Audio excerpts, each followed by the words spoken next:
Hello. Friday Night Live. Here we go. This is likely going to be just a typical Q&A, or diving into whatever is relevant, whatever is relevant to these times. I always have some topics, but of course Q&A is also fun, and we've done 2 previous lives in the recent past that I would highly recommend to watch, whether you're going on Instagram or YouTube, where those are there, and there are some timestamps there now on the previous lives that we've done. And so I feel just going down this rabbit hole once again of whatever topics feel like they want to come up. I had a feeling I was going to do this, and then someone messaged me asking if I was, and now we're here. So say hello if you're here, and if there's questions or things that want to be covered, then we can do that. I do have some core topics on relating to some of the things that I spoke about this week in my posts. Yesterday was an interesting conversation regarding the delta wave and like all of this, and the core of really what I was getting at with that post, and the majority of the post right now, is that there really isn't ever anything more important than awakening to our true nature, or returning to our natural state. And I would like to clarify the topic of the natural state a little bit more, because this is kind of a conversation or a topic or a statement that often can pass right by someone's head, even someone who's maybe more along the path of seeking or awakening or healing and all that, because the natural state isn't like described as like the bliss state, let's say, or the all-powerful or all-knowing, or I don't know, superpowers, or all of this, right? Like, to return to the natural state, it's kind of almost this ambiguous thing that the majority may not see the value in, right? So if we say, oh, we're going to do a workshop on awakening to the natural state, or these meditations will help you return to the natural state, all of this is often the terminology is in so many ways not glamorous enough, especially in the kind of spiritual marketplace where we obviously want to know what we're getting into, and we would like to know, well, what is this going to bring me if I engage in it? And so I'd like to describe this a little bit more further, and I did so in some of my posts this week, and I have many times before over the years, but we'll see what comes of it. And so again, if there's questions and stuff, just leave them. Hey Ryan. Hey Annie. And say hello, and if there's questions, I'll get to them as we go through this. But when we look at the natural state, or we could say this, a synonymous term on the path of awakening is awakening to the self, or awakening to the source, the true self, awakening to one's true identity. These are all kind of interchangeable terms.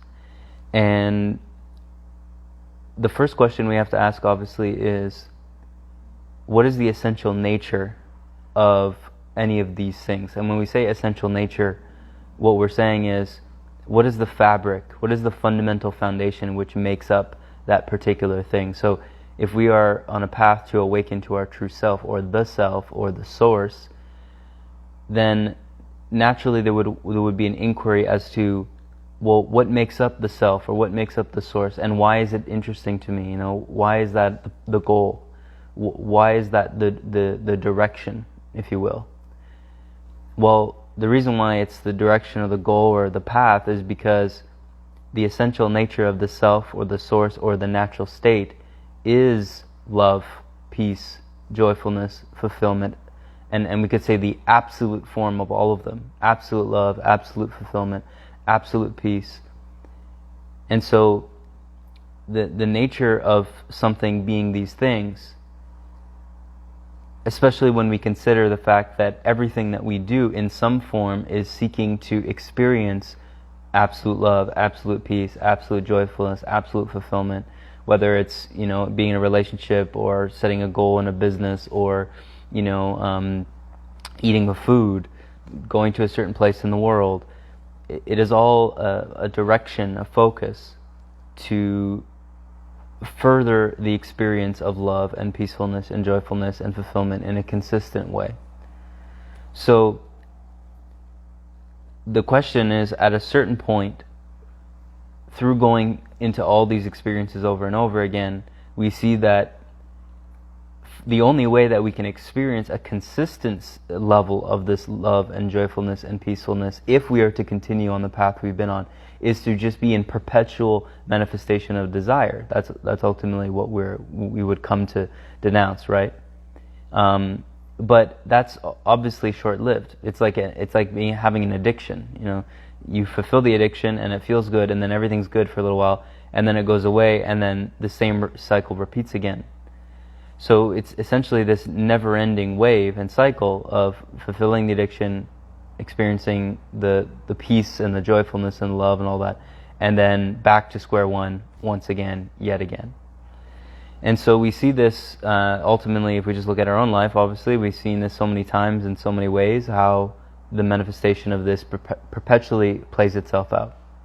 So at a certain point, there may be an awakening or an opening to the consideration of, okay, if none of these things are giving a consistent or constant experience or experienceless experience of this peacefulness, this joyfulness, this love, this fulfillment, then what will? So that's the question. And so of course this question will lead to the teachings in which point to awakening to the natural state, awakening to truth, awakening to our true self, awakening to the source. Because this is the answer to that question. To return to the natural state, which is the essential fabric in which gives rise to all states, all experiences, all movements of our, life, is in fact, and its essential nature is in fact this love, this peacefulness, this joyfulness, etc. So the metaphor that I gave in the summer, actually, that I reshared, it's funny because it wasn't a really popular post, but someone commented on it recently and said, "Oh my gosh, this is a gem, I need to meditate on this." And I said, yeah, this is probably one of the best posts I've ever made, and it got hardly any traction, Maybe the wording was off, I don't know, or the timing. But essentially it was the recognition that the one who seeks love within things is in the same way, like if the sun was seeking to find light in the objects in which it shines upon. And we use this example in the summer, so I'm going to bring it back. If the sun is shining on let's say a planet, and the planet is so bright and lit up by the light, imagine the sun it does have a consciousness, but imagine the sun had this human-like consciousness, and it was inquiring, well, where is that light coming from? Right? It's shining all this light on the earth is lit up, and then it's asking, well, where is this light coming from? I need to find this light. So it's like seeking, it's looking everywhere on the earth or somewhere else in the universe to find, where is this light coming from? And so just this metaphor is so silly, it's like humorous, right? In the sense that we, as the source of love, are seeking love in things, people, place, things, objects, experiences, in the same way. Right? We are the source of the same love in which we're seeking in the objects, experiences, people, places, things, thoughts, feelings, sensations, compulsions, etc. The myriad of movements and arising sensations and arising experiences.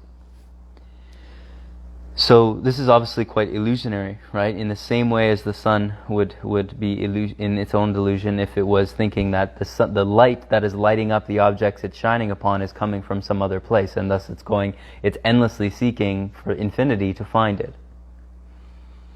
So how does this come back to a practical experience or a practical practice? Well, the practice is in recognition that in every moment in which we are recognizing the fulfillment, the joyfulness, the peacefulness, the love, we are essentially recognizing ourselves. We are recognizing the essential nature of ourselves, the foundational reality of who we are. So the love, the fulfillment, the peacefulness, the joyfulness that is arising in that moment is not dependent on what is seemingly arising. The experience, the relationship, the place you've gone, the food you're eating, the sex you're having, the achievement. It has nothing to do with those things. These things have arisen to essentially awaken one to the fact that the only reason they are appearing is because you've recognized that you are this love, this peacefulness, this joyfulness, this fulfillment. And so, to the degree in which we continue to focus upon that is the degree in which the manifestations of experiences that reflect this will continue to expedite. It will continue to occur. It will be a never-ending stream of experiences, relationships, movements, projects, moments that are joyful, that are peaceful, that are loving, that are fulfilling. Because that is the recognition now that one is abiding in. And so this is where all self-inquiry, vipassana, or just an I am presence type of meditation, or just a pure silent transmission of grace, is to end the mind's incessant need to give the reason as to why one's feeling love to something else. Right? I'm experiencing peace because of this. I'm experiencing love because of this. I'm experiencing fulfillment because of this. It's this endless need to analyze. And of course, when I say this love, peacefulness, joy, we also can go to the other side of the scale, which is the fear and the shame and the guilt. And we can say in the same way the mind will do that with the love and the peace and all that, it will do that with the fear and the guilt and the shame, of course. It will say, well, I feel this way because of this. I feel this way because of her. I feel this way because of him. I feel this way because of that. Because of COVID, because of this, blah, blah, blah. So, as long as this is occurring in a way that feels real, right? In the sense that when this is occurring, there's a clear feeling of separateness, where because the mind is so convinced and identified that there is this separation between you and the purity of yourself, that it has to give its energy to essentially the devil or God. It's this black or white energy, that in which is the culprit, that in which is the savior, and it's this endless movement. So I hope this makes sense. And that was probably it's probably the most complete way I've ever described the essence of realization, the realization that you are the source of love, joyfulness, peacefulness, and fulfillment. And so, of course, as that is realized, this is essentially just the beginning. It's like you are now stepping in or realizing eternity, because you recognize that, well, every fear that's ever manifested has always been illusionary. And because it's illusionary, now this is where the doors and the gateway of heaven is opening, because the gateway of heaven is open, and now you step into it and you're living it eternally, never ending, where you can perpetually return to the knowing that you are this love, this peacefulness, this joyfulness, this fulfillment, and that there is nothing that can take it away nor add to it. And yet there will be an ever deepening experience of this simultaneously. Right, where now, because returning to the natural state, you are returning to the true foundational reality, that you are the source of love, joyfulness, peacefulness, etc. You are the source, creator of all manifested experiences in which you will come into within your hologram. Right? So, people get all hyped up, let's say, on things like synchronicity, seeing all synchronicities around. Well, at a certain point, synchronicity starts to happen almost all the time. And the reason why that's happening is because you're realizing you are the one creating the synchronicities in communion, like co-creating with Source. You're not. We can stay humble within the movements of reality, right? So from that standpoint, it doesn't matter where you go. It doesn't matter where you are. Synchronicity will be perpetual, because wherever you go, there you are. You are the hologram, and you're at the center of the hologram, in which is perpetually manifesting. You see? So, in recognition of this, there's a very deepened humility that emerges with that, and at the same time there is a very clear knowing that emerges with that. And the simultaneity of the two of those is like peanut butter and jelly. It's like the highest of high. I haven't had that in a long time, but that's the example of that game. It's the most beautiful communion in the sense of how we can live moment to moment, day to day. So I'm going to go back and look at some of the comments or questions, but if you're just coming in, say hello.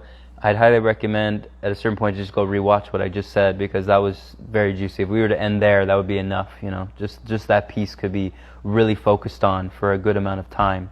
And I also remember that the last live I gave a very particular practice, and I hope you, for those that are tuning in, that tuned into that one, have explored that practice and have deepened into that practice in a consistent way. And if not, we go back, we watch that live. So let me go and just check. I know there was a question here. I learned a big lesson today that attachment is the root cause of suffering, especially within relationships. I'm grateful to receive this painful lesson. Yeah, that's beautiful.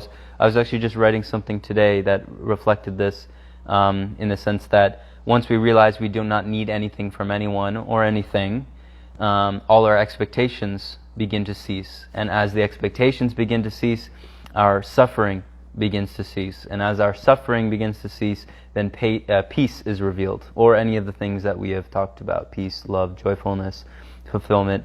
These are all kind of interchangeable, it's a couple different sides of the same coin, or the 8-ball, right?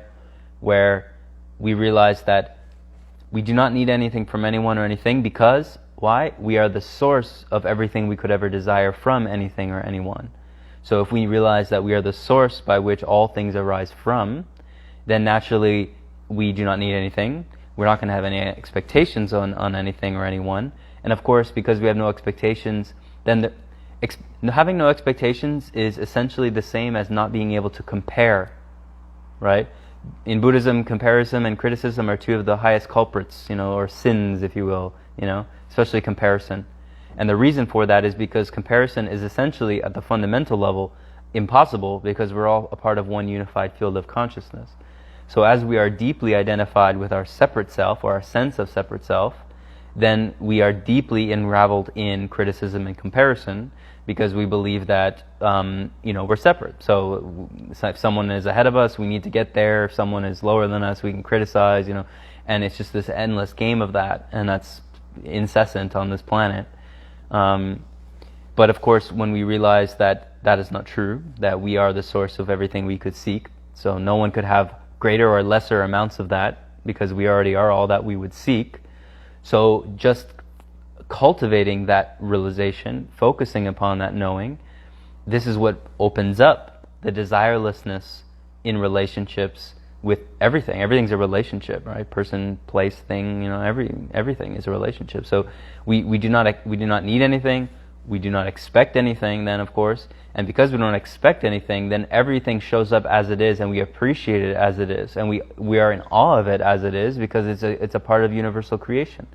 It's like, in this sense, all evil essentially is dissolved from the body that feels threatened by it. Not that we're walking around oblivious to things, but from this energy, it's like, okay, when you watch a movie like Star Wars or something, and you see some ugly, like, demon-looking thing, like, sure, you may get afraid if it's a scene or something, but for the most part, you're not, because it's a movie, for one, but mainly because when you're watching a movie, everything has a place. I mentioned this in a post this week. Everything has a place, meaning every scene, whether it's scary, loving, fearful, mundane, exciting, epic, it all has a place within the purpose of the film or the storyline. So because of that, there's a deep presence that's experienced with each scene. So the reason why so many all of us are attracted to movies is because the fundamental desire and the knowing is for our life to be like that, where every scene is seen in equality, in an equal level of appreciation, joyfulness, and love, and presence. And in that, everything then is seen for what it is, thus all the lessons are seen for what it is. You receive all the information, right? Like you said, the lessons here, it's a painful lesson, yes, but it's a lesson, and those are so important, just as much as the joyful lessons, right? It's all equal. So this is essentially how we speed up our progress to infinity, and this is why it's a funny thing, because where are you going, really? But you're accentuating or elevating the speed of the path and the progress, because everything is appreciated, every moment is taken in. So we're not differentiating between this moment and that moment, like, oh, this moment's going to be a good one, that moment's not great. It doesn't matter. There's an assimilation of everything. You see? So the only thing that matters then is dissolving the false sense of identification and taking everything personally. Then everything can be enjoyed. Right? That's the beauty of it. And that's where we don't get caught up in dogmas. That's very important. Like, for instance, I just did I was talking about in my stories a test group for a breatharian initiation, or kind of a breatharian style or a self-autonomous living retreat. And I've spoken about this before. Just because someone's a breatharian doesn't necessarily mean they're enlightened. That's a very interesting thing for someone to understand. But it's the same in the yogic tradition, where you'd have a lot of certain, say, yogis or beings that would focus on manifesting siddhis, superpowers, being able to levitate or telepathy or bilocate, all these things. Just because somebody has activated a siddhi does not necessarily mean they have awakened to the natural state or have attained certain levels of, say, samadhi or enlightenment. And just because someone who has doesn't necessarily mean they will have 24/7 ability to activate these various siddhis. It becomes very quantum or non-linear at a certain stage, right? So what is interesting about that is if we get too caught up in the dogmas that say, okay, breatharianism, is let's say the absolute, and it has to be that. So I've been mainly dry fasting. Like, past month, I'd say about half of the month has been almost dry fasted. But today I had a meal. Okay, so it made my tummy a bit heavy. I ate a meal. Maybe I was bored. I don't know. Something comes up. And so, but it's nothing. Like, you feel it, but it's nothing. And at the same time, in previous periods of my life, or in what I've observed in others, going through similar things, is if there isn't a clear knowing of the self, then it's very easy to get caught up in the fact that, oh, I'm supposed to be breatharian now, or I'm supposed to be doing this, and now I didn't do it, and I'm so bad, and what am I doing, and I'm not doing things right, like, you get into this wallowing, and it lasts for a period of time, right? So really, like, when you're free of ideas, it's not that you do not see the relevance that, what fasting can do, or what being a nice person can do, or what going and moving your body and can do, or being in nature, all that. It's that you're not making a god out of anything. Right? I was in a one-on-one session today with my good friend and individual in sessions for a while with Debbie, and that came up. We brought up the conversation that even God, like going into nature and being one with nature, that can become a god. Right? And what I mean by this is that it becomes a dogmatic teaching that, like, oh, you can only be in nature to feel good. You can't feel good in the city, or you can't feel good here, or if you don't do your practices, you're not going to be able to, stay in your presence or in the truth of your being. This is all. This is a very advanced conversation, because nature can be very helpful along the path, of course, and even in the most advanced layers of the path, it's of course still going to be helpful. But if we hold too tightly to any particular teaching or any particular dogma, it becomes a dogma. It becomes a belief structure that is very entrenched in your being, and that essentially it becomes a form of expectation, right? Which would inevitably lead to suffering. If you don't have your practices, you miss your morning routine, you're not meditating enough, you're not blah blah blah. All of it can be that. So, sometimes it's equally important to forget about everything and not try and be this spiritual person or this or that, or be perfect or all that. As much as it is very important to be very diligent with your practice and very structured. And there's a time and place for each, and sometimes that's where guidance or reflections with others can be helpful to really have that opportunity to see the blind spots, right? To see what's arising there. So I'm going to keep going because I'm missing a lot of comments here, so I'm just going to keep going. Practice is good to begin. The point is to make it a way of living. Yeah, exactly. Sorry, I'm missing some waving. I like to wave. Okay. it's so weird to experience the suffering which is in the mind, and because of some identity with the suffering is appearing, but at the same time it's seen as illusion. Does this deepening never end? It ends and then it begins again. That's my experience. When there's a knowing of the natural state or the source of being, there is an end. It does feel like an end, like a complete end, like you can't go any further. And at the same time, it's like it deepens again. It is endless because, like we spoke about in previous lives, we are assimilating the full multidimensional aspect of self, all 15 dimensions of ourself in this time matrix and beyond. We are integrating, and what that means is we are, because I mentioned this in a post this week, this dichotomy between enlightenment and embodiment. There's this perpetual separation between the two, and this is often perpetuated by those who have not really tasted both of them simultaneously. That's why they talk about either or.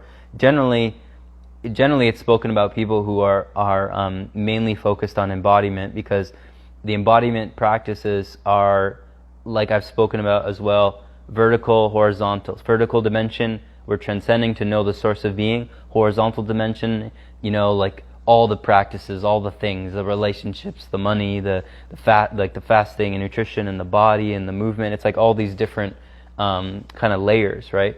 So it's not the best way to describe it, but it's the best way I can for right now. And so someone will bring up so for instance, if someone doesn't understand when I speak to the nature of non-dual reality, like what does it actually mean to live in a perpetual paradox of knowing who you truly are, this can go over most people's heads completely, right? And so then often that will someone will say, oh, well, we have to embody that, right? But the reality is, when you realize the truth of who you are, embodiment happens as a natural byproduct. What happens to some teachers, or what has happened in the past, is that because of the depth of the traumas that have occurred in certain beings, the embodiment process gets really messy, right? Or it stalls and it stops. So someone can be realized in the true nature, or knowing who they truly are, knowing the absolute nature, source, and then all this, even though that's still another layer to a whole bunch of other layers, and they still could have a lot of weird stuff going on, right? And that's just the reality of what we're dealing with on this planet. There's such an intense depth, and that's why the greatest beings that we've ever known in the past they've all returned. They're all incarnated back. This includes Jesus, this includes Buddha, this includes Bodhidharma, this includes, so many. They are all currently back. You won't know them by name because a lot of them are not out in the open. But yeah, that's a whole other can of worms, obviously. So this idea of experiencing paradox is something that's really, it can be a practice, right? So when you're saying, okay, I'm experiencing suffering, or what feels like suffering, taking something personally, but yet I simultaneously can see it's illusionary. So then, if that's the case, then what to do? Well, what else will there be to do than just have a sense of deep patience with that? Because the awareness is there. There's an experience of pain, and then there's an experience of a clarity that knows the pain, knows that this pain does not need to be suffering. So if that's the case, then that's where a certain level of patience is required, because it's like a pimple coming out, you know what I mean, or something like that. Like it's very hard to speed that up without making things worse. So it's not that you cannot do practices, because there's many practices that you can do for a pimple or something like that. I don't know, just put some urine on it. Actually, that will go put it right away. But there's many things that could be done, but you don't want to get too involved with that, right? And that's what the mind likes to do to emotion. It likes to manipulate and control and get into emotion, just like the masculine can do to the feminine. So if that merges, right, and there's more of a balance that can occur with that, then this is where the real openings and the real healing and the real speed of the process can continue to expedite. How do you explain synchronicities amplifying when you actually want to get over or past something? Let me sit with that for a moment. So, okay, yeah, so you're moving through a cycle, there's things that are coming up, synchronicities are amplifying. Well, the important thing is that the most important thing I would say with synchronicity is the same thing which I'm saying about everything else. To truly awaken, you become very neutral about the majority of things. You're not running around like just in this bliss, like high, like just out, like out of your mind high, like a lot of the spiritual yuppies do. You're very grounded, and you're very neutral about the majority of things. It's a deep peace. It's more peaceful than blissful.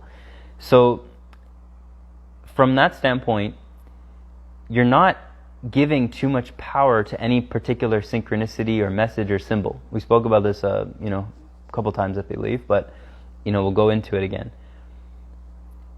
A symbol is a symbol. A message is a message. The more peaceful and clear we are, the less we have anything to say about it other than to receive it and act accordingly.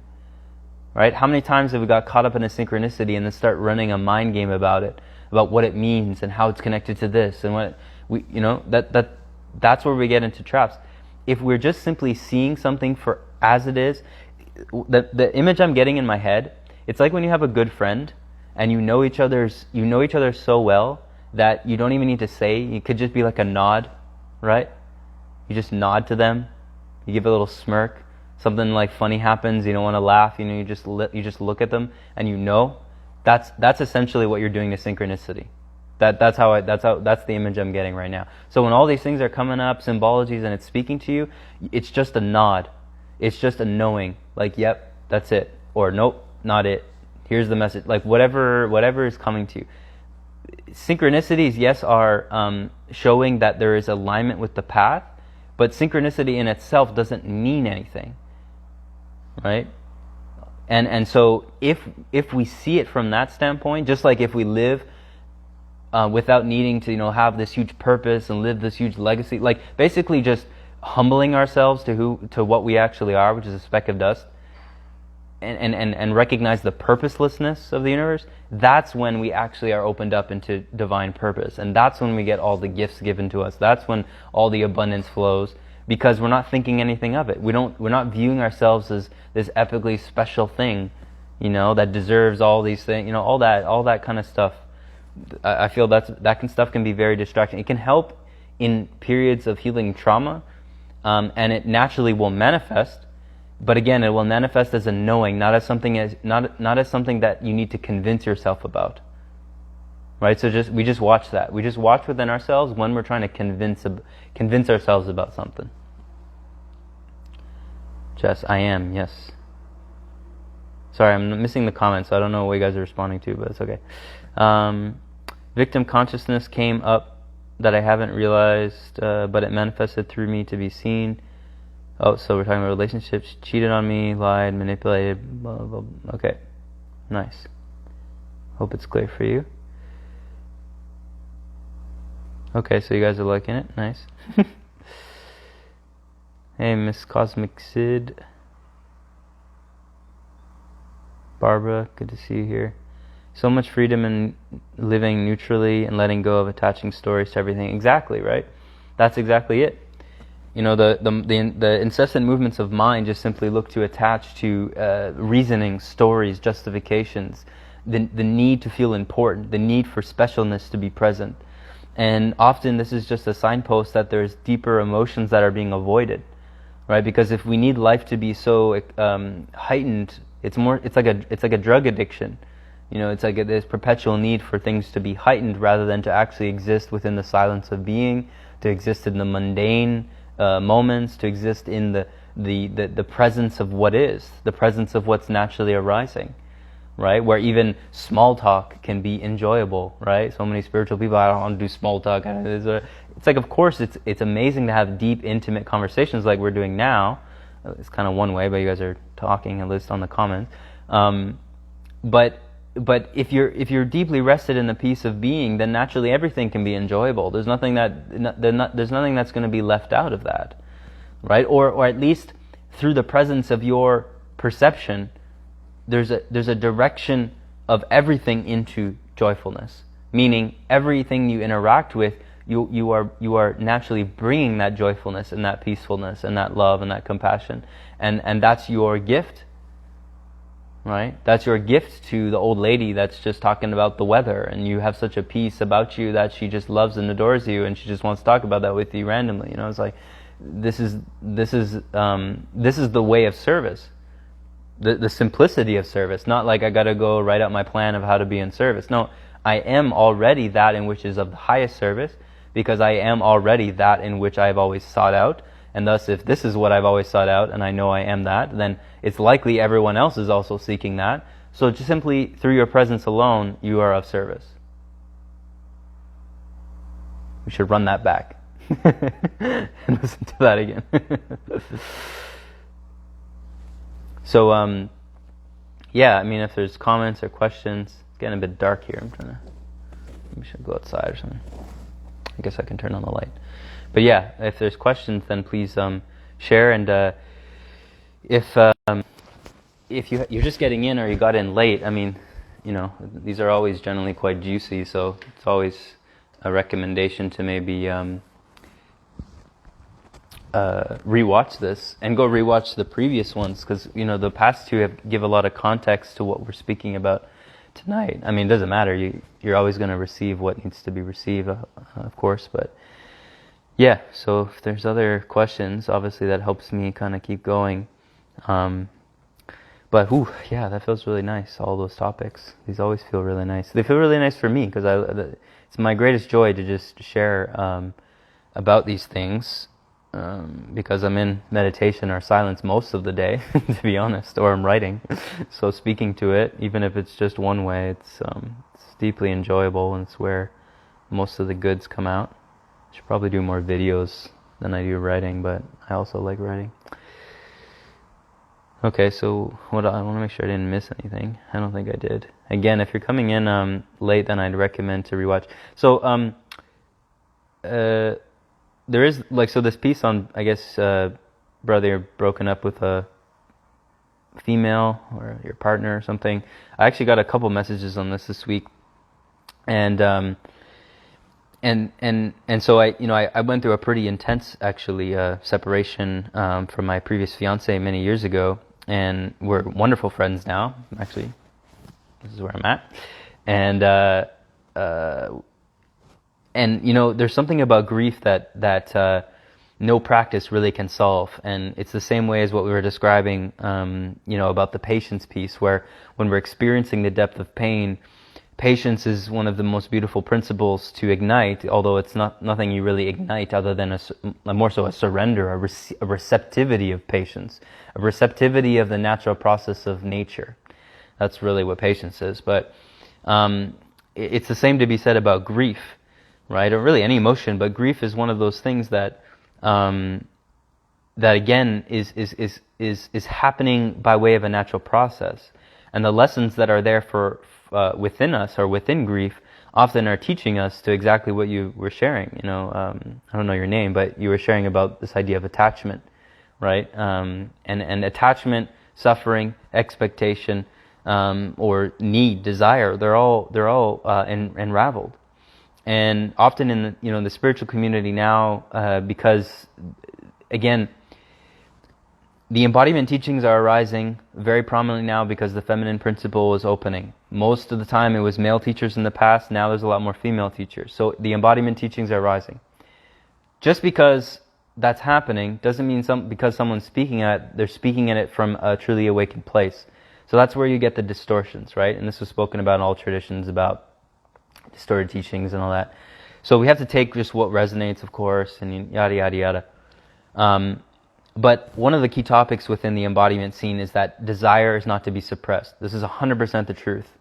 Everything we're doing in our experience where we're, say, seeing how less is more, well, we cannot limit ourselves on that process, because if we do, we are suppressing, and suppression always leads to some sort of explosion. It's like when you're trying to sweep dirt under a rug, you know. So at the same time, what is actually happening with our relationship to desire in this present energy is there's a transmutation of lower desire to higher desire. So let's say, so I've been learning a lot about this in past 10 years now with food, but very prominently in this period of more dry fasting, breatharian vibes, where there's a clear understanding that pretty much all eating is emotionally based. The only way that that could possibly be a reality for one to understand that or recognize that is if they have begun the process of transmuting and recognizing that lower desire often is going to lead to compulsive or pain and suffering in the long run. And that lower desire is to be transmuted into higher forms of desire, where the energy of that lower desire is now moved into a higher expression of the same thing. Right? So most of us in this group will probably know this, but it's an ongoing reminder, because when the great masters of the past would say desirelessness is the key to enlightenment, desirelessness is the key to peace, desirelessness is the key to the awakened path, what is really being spoken is that we're transmuting the lower fleshly desire into the desire of God, the desire of Source, where everything we are doing is a manifestation of the will of Source. And because we are still in an individuated form, we are co-creating with Source. It's a communion. We are in communion with Source, and we are creating in likeness of His or her. Really, it's a simultaneous His and her image, right? So that's what's very actually accurate about the teachings of Jesus, in the sense that being made in the image, or Jesus always speaking to the fact that He is nothing without the Source. So He's recognizing and having humility to the fact that He is an individuation, and through that individuation, God's Source is expressing. The absolute Source of all is expressing, and everything is that absolute Source, right? So that's where all sense of separation is dissolved. You see? So that got into a really advanced topic as we were speaking about relationships, but it all applies. This relationship changed my whole perspective. Now in relationships, it's like getting into an agreement. How do you have an intimate relationship with someone without attachment? Well, first we have to understand, what is attachment. Attachment is false identification. Where does the false identification comes from? It comes from a lack of knowing of who one truly is. If one believes themselves to be a chicken, and they run around like a human, but they believe they're a chicken, and they're flapping their wings and they're making noises and all that, well, they're going to lead, of course, to a lot of pain, because they believe themselves to be a chicken although they're a human. Now we are this angelic human, but we are actually the source of all. We are the absolute source of all.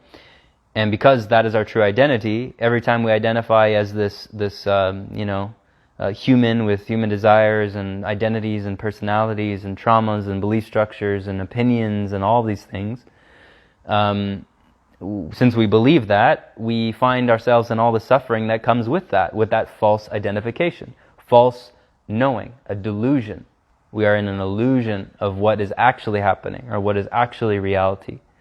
So when there is an emergence of knowing, okay, I am who I know I am, the unspoken, there's a silent knowing of that, return to the natural state, the original one, then that expression manifests as a flow of living the human life without attachment, because there's no false identification, or there's less and less and less and less. So then there's less and less and less of suffering, because, for instance, we can't take anything personally if we know that this person is not only who we are.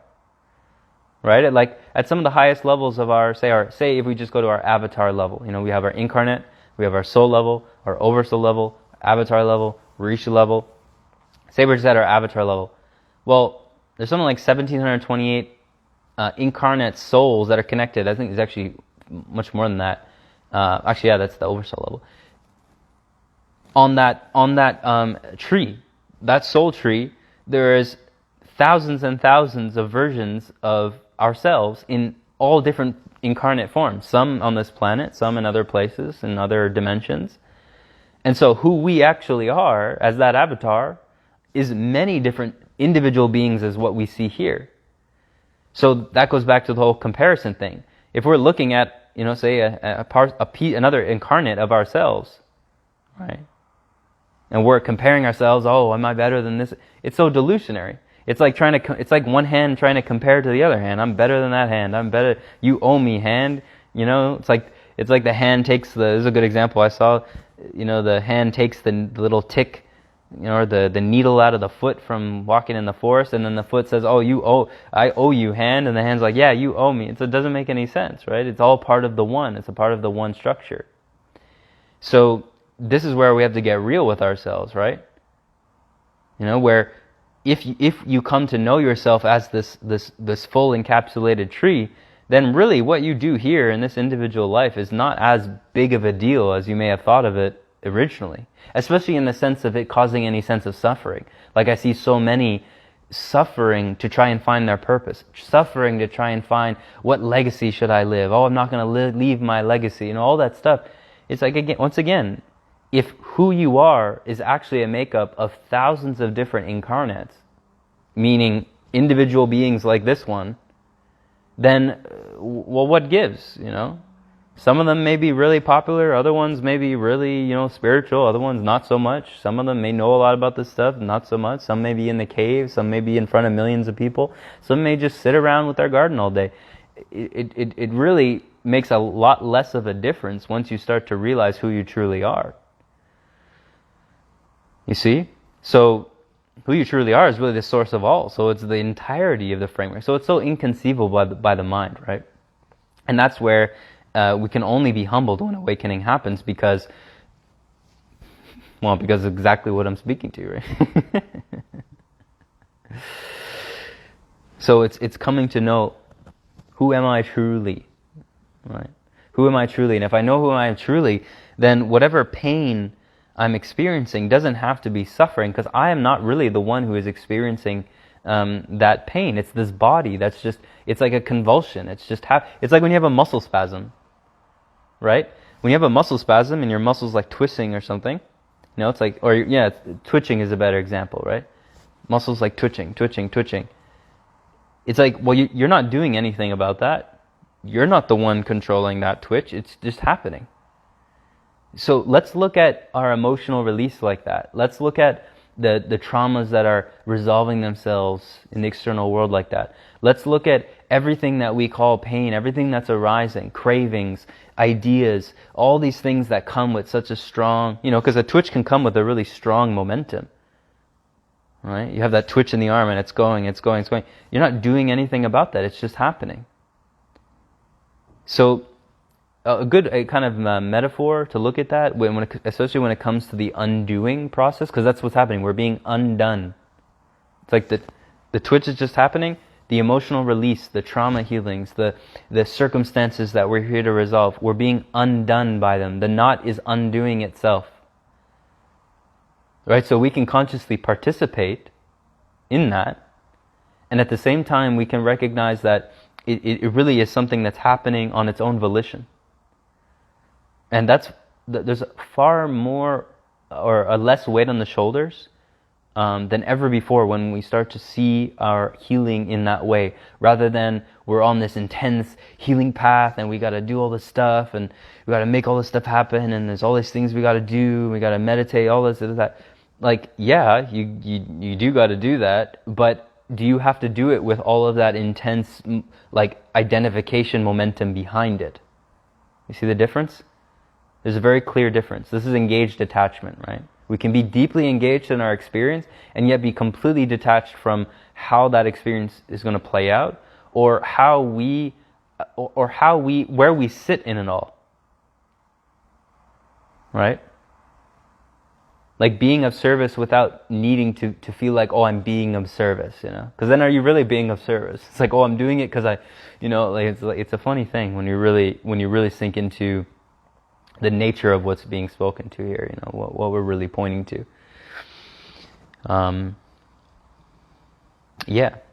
So if you're coming in late and new faces, I am like a broken record, just keep going back and watch these.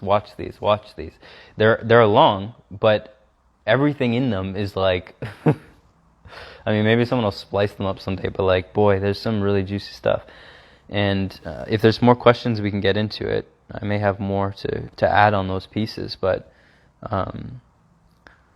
this is it, really, right? And so even though we're using a lot of words, there's silence behind it all. There's a presence. It's like we're dancing around something, and you can feel it, what we're dancing around. So that feeling, that knowing, that thing that none of these words can touch, That's what we focus on. That's where our practices bring us to, right? And that's where only we can individually go. Nobody can take us there.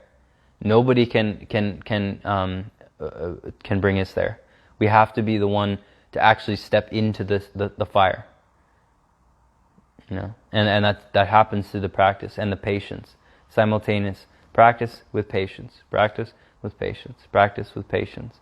And if that's perpetual, then yeah, well then there's nowhere to go. Because again, if we're awakening, and awakening means that we're awakening to our eternal nature, what does eternity actually mean? Like beyond all the like the fucking like Instagram memes that say, oh, we're infinite and we're eternal and we're like, for as many memes as we've liked or commented on that have any of those terms in there, how much have we actually tripled X, 3, 4, 5X on the amount of time we spent looking and reading about that, and actually contemplated and meditated and inquired and focused upon what does eternity feel like? Like if we were really sink into those words right now, that frequency, because that's what's here now, what does the frequency of eternal life feel like? Like there is no death, you've existed forever, you will exist forever, or beyond at all what the mind can conceive, like fucking 100-year human life or something like this, Eternal in every direction. So when you actually sink into that frequency, what happens to your fears about, oh, what's going to happen next couple of years in Canada or this planet or with the lockdowns or, with my life, where is it headed? What's my purpose? Or, like all that, like just feel into that for a moment or many moments, as many moments as you can. The actual frequency of eternity, and the actual frequency that we're not just contemplating the object or idea of eternity. We are actually embodying the frequency of eternity and realizing that we are eternal and we will live eternally. Right? May not necessarily bring this body with you. That may not be happening, but who you are is not necessarily just this body, so that doesn't matter. But it also can be nice to bring the body, and there's individuals who have done that, and many of us may likely do that too, if we prepare ourselves. So what does that feel like? I don't know. Like what else is if we are to actually come into the frequency of eternal life, like not just, again, people hear me speak these things sometimes and then they're like, oh, it's just like this woo-woo thing. It's because you're not listening. Practice this. Don't just listen to the words. Practice it, Come into the actual frequency. Close your eyes if you need to, or do it after this call. Rewatch this. And feel if it's possible to live forever, and you have already lived forever, many things start to dismantle itself. For instance, where am I really headed? Where am I rushing off to? Why may I potentially be concerned about timelines over the immediate future? What's my purpose? Where do I need to be? Where should I go? What's going to happen? Right? We have to listen to the body. The body may have some intelligence about where we need to be or what we need to do in any particular moment that goes beyond the mind that we should listen to, because that keeps us alive. 100%. At the same time, when we tune to the frequency of eternity, actually living eternity, we are eternal. Can we just feel into like what that transforms, right? What that changes about what we think is important or not important, right? What holds such space in our consciousness, or such intense pressure, the pressure to act, the pressure to need to decide and do something and all that. I'm not giving a kind of a get out of jail free card in the sense of what you may have a responsibility to act upon or do or whatever. No, we still have our lives, we still have all the things, though at the same time we can simultaneously continue to remember the energy of what we're speaking to, which is the eternal nature, the actual reality that I am eternal. And I'm not afraid of death, because there is no death. If the body passes, I am still here. So I'll come back, get the body, transmute the body. If I'm prepared enough, I'll bring the body right with me. I'll go right on to wherever I need to go next. Right. So there's a meditation on my YouTube that has that energy, but you don't really need the guided meditation. It can help, but it's more so just focusing on the frequency. Understand that just a phrase, just a word, just a topic, you can pull the energy, the frequency, the encryption of that topic and focus on it. It's like if you were to just repeat the word patience. What does patience feel like? We all know what it feels like because we've all been patient, even if it's just for a split second. Maybe some of us 2 split seconds, right? So we know what it feels like. Patience. I feel it. I know what this feels like. So let me focus on that. Let me expand this energy within me. Let me experience how do I act from a space of patience? Take compassion. What does compassion feel like? How do I act compassionately? Where in my life maybe is there not compassion? Take integrity. Take respect. Take love. Take engaged detachment. Take effective action. Take, what else? Gracefulness. Silence. Kindness. Peacefulness. Whatever it is, right? I posted the nice wheel. Shio de Kale, posted that before. It has all of the core principles that I'm speaking to. And you could just take that. You can spend a lifetime on just that. Right? These are such basic practices. You don't need to spend, a bunch of time, read a bunch of books. You don't really need to do any of that. You already know what all of these things feel like. I feel like I should create like an actual 8-ball that has this. If anyone wants to help me create that, maybe that's because I've used this example for years. Source is like an 8-ball. You shake the 8-ball, it shows up as patience, it shows up as love, it shows up as compassion, it shows up as this, and that. It's all one energy, but it has different frequencies, different colors, tunes. So when we focus on those and we actually self-audit, we're honest with ourselves about where are we with this frequency? How does this frequency sit in our body? Right? That's what sound healing is, for instance. You go into a sound healing and you get a healing is because the frequency is coming in, and then whatever's not matching that frequency is leaving. So when you're focusing on a principle, or you're focusing on a teaching, or focusing on a meditation, in essence, like a council energy, you're focusing on a code, a mantra, you're focusing on a frequency and encryption that then is going to clear out any of the frequencies and encryptions that are not matching that within your body and your anatomy on all dimensions. So as you get more wizard-like with that, healing expedites.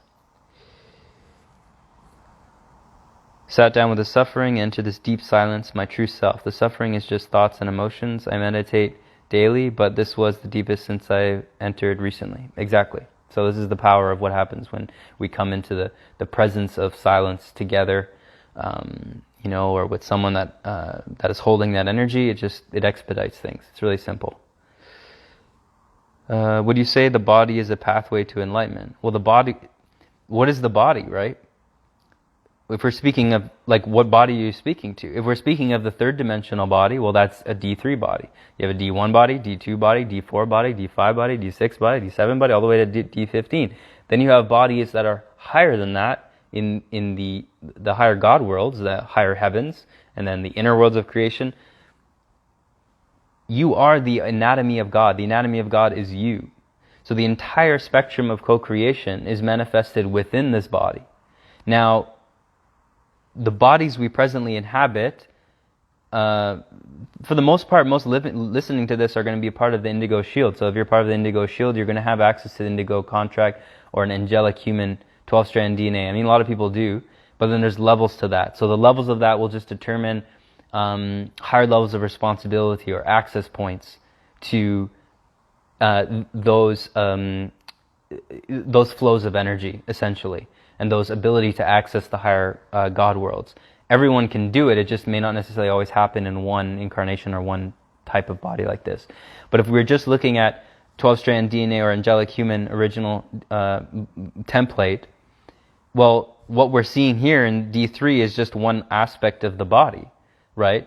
So we have a full multidimensional body within this time matrix that has specific purposes. Each dimensional body has a specific purpose. It has a specific characteristic. You have your mental body, emotional body, astral body, causal body. You keep going up into all the different levels of yourself. So when we speak to the body we see here, what we really are to be speaking to is the entirety of our anatomy, our full multidimensional anatomy that is seen in this body. But many of you have likely had moments where you've seen an aura, you see an orb, you see through just the spectrum of light that we call physical, and thus because of that, you're seeing that as the sensory experiences expand, as the DNA begins to reactivate, then that reactivation comes online so that we actually can perceive these multidimensional bodies. I can perceive multidimensional bodies, especially when I close my eyes, not always when I open them, but if I go inwards and I can see different aspects of myself or other people. So it's all different for each of us of when that's going to activate. But we have to be very clear about that, right? Our body is a God body. Our body is made in the image of God, meaning that the anatomy of God is who we are. So this is where it gets pretty important to actually go into previous Kaylonic science or freedom teachings work so that you actually can start to understand the level of depth of the scientific aspect to, these diagrams and the breakdowns of what these bodies look like, everything. I mean, what's their features? How do you activate? There's so much to that.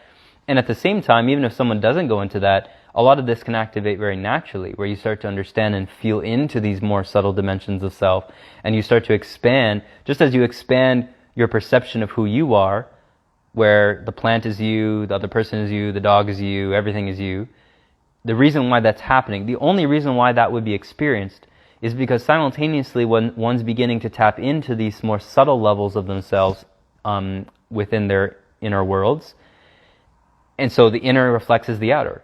The more clearly assimilated you are in the perception of your complete organic, multidimensional template or anatomy, then the more that you perceive that anatomy in the external hologram, because it's only ever a reflection.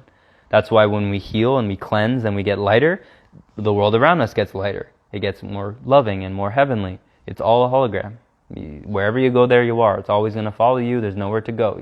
You're right here. It's right here with you. You see? So, of course, there's many dimensions of the healing. It's not all perfect. We don't want to make it too idealistic, but yeah. Hope that answers your question. If there's more questions to expand on that, we can get into. And hello, whoever's coming in and saying, or asking questions, or here and didn't say hello. Hello to you. Can you talk about the dark matter body, which dimensions, all bodies in each dimension has a dark matter correspondent? Can you talk about the dark matter? Yes. So, essentially, if we were to look at the Kaylonic system, we have an antiparticle. There's an antiparticle universe, and there's an antiparticle fully dimensionalized body of ourselves at a 90-degree split. So it gets into really complex things. I probably won't get into too much of this right now. But the main thing is recognizing that we have an aspect, basically a mirror version of ourselves in that other aspect or other antiparticle universe. We also have multiple other forms of this. And part of the reason, and it's not the only reason, but part of the reason why so many of the aspects of our anatomy are split off or essentially disconnected is because of the universal time matrix that we live in, which you may already know about this. But understanding that in the same way that we can't see maybe all our bodies is the same way that if we took a spaceship and go straight up in the sky, you're not going to go into Eartha, which is the Earth's counterpart, which is in a higher dimensional, or it's also called inner Earth. But essentially, the way you get there is a bit different. You're not going to be able to take a spaceship to go up there, nor are you going to be able to dig into the Earth to get to any inner Earth. It's a different degree of particle spin. So once we change the particle spin in our bodies, and as we start to change the oscillation of our being, it's to break it down really simply, it's the same how as the frequency of your being changes, start hanging around with different people, start going to different places, stop going into certain areas, or stop finding yourself in certain circumstances. This is very simple. It's because the frequencies don't match. So in the same way as that happens, is the same way how ascension, or in this case now would be inscension, where we have to make our own stargate and go, in the inward process, which is all the same anyways, really. Well, that also is the same thing. We'd have to change the degree in which the body and the way the energetics of the body is spinning for us to be able to see the higher worlds. And some of us are already starting to see this. I know people that, have looked up and saw what looks like cities in the skies, and they're not hallucinating. They're literally seeing. And we also need to question, what is hallucination to begin with? That's a whole other topic, right? Because the majority of the Western health system doesn't understand mental health issues at all. Just a very small percentage of them that do, but it's kind of a different topic, which we can't get into. But what I'm saying is that when we start to change the frequency, when we start to access, the other aspects of ourselves that are rotating at different degree of particle spin, that's when we actually start to see and perceive these other worlds that do exist, right? And many speak to the idea that we are potentially in some sort of splitting that's occurring. And we can see this, obviously, it's quite apparent. The splitting of worlds, the splitting of energies, the splitting of intentions on the planet. I wouldn't say it's just necessarily in two distinct groups, but it kind of is. And what to that? What would that mean if the world will split? Well, we're speaking to the actual idea that the frequency split means that there's a change in the frequency pattern of and where we're choosing to place attention. And because of that, it's like almost existing in a place where you're simultaneously there, but nobody can see each other from either side. So that's a whole other can of worms. But yeah, sorry I didn't get into all that completely. Also, I'm not like a complete expert all the time on all the sciencey stuff. A lot of stuff I've just tapped into intuitively as I've gone through a lot of the freedom teachings things, as it activated memories and continues to activate memories within me. Most people incarnated for being crazy are actually much more awake than the mass. Yeah, so on the topic of mental health, I mean, of course we can have instabilities in our chemical structure, our biochemical structure in our being. But at the same time, we have to understand that, like being labeled as crazy or having mental health issues or like all this, only we really can know what that looks like, or having a supportive system of tools and guidance that can help us navigate what is arising within the dynamics of what it's not just the brain, like you have three brains. You have a brain here, you have a brain here, and you have a brain in your gut. So it's all working in cohesion. And it's all obviously having to do with, like what we said, the full spectrum of your anatomy. So if you're experiencing, all these different labels in which people give this and that for, there's always an emotional and energetic explanation for it. Right? So, yeah. Can you speak to false light, and if there's some important thing to say about protection or discernment of encounters and interactions? Well,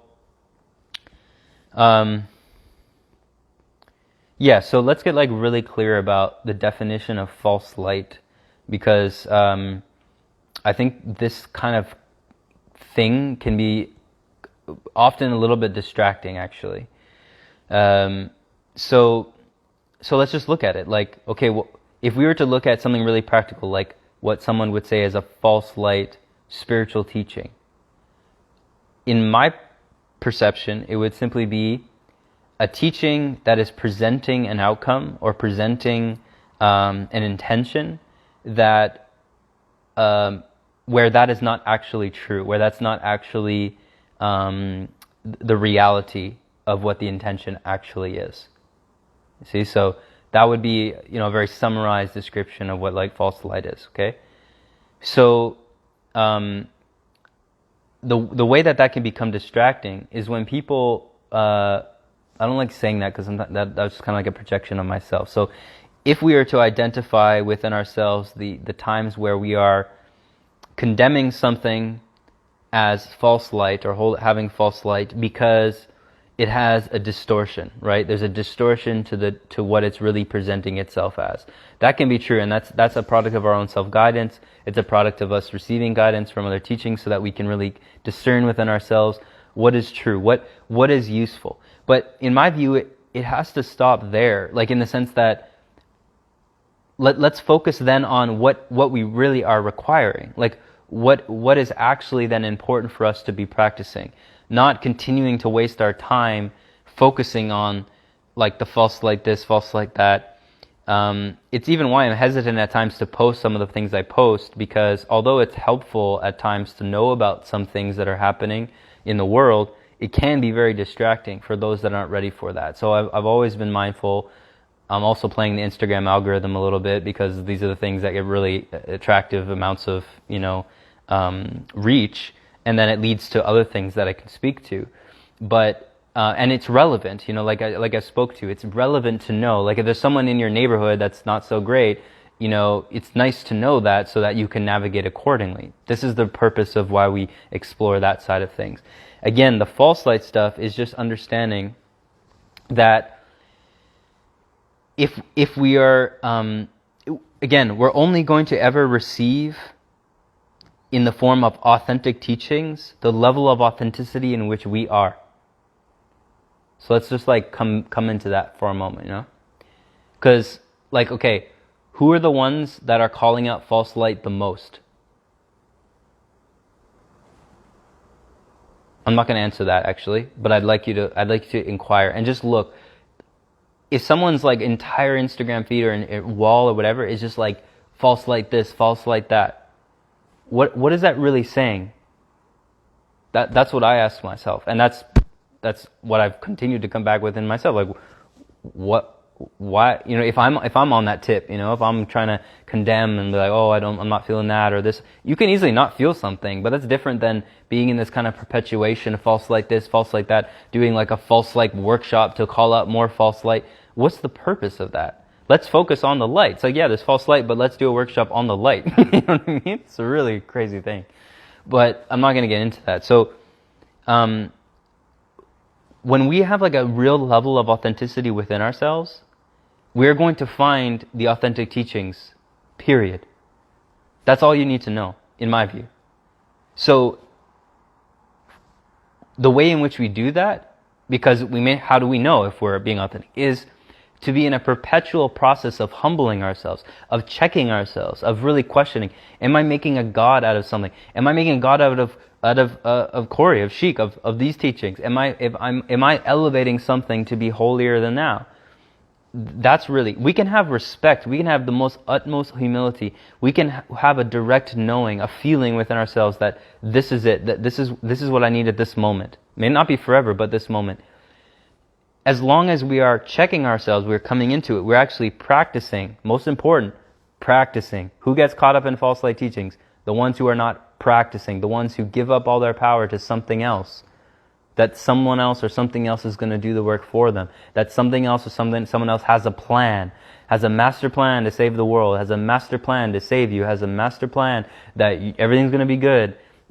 That's exactly what false light type stuff is going to be like, right? If we listen to a message from someone that makes us feel great, and in feeling great, we go about our day more joyfully. We go about our practices more intensely. We go about our experience with more devotion.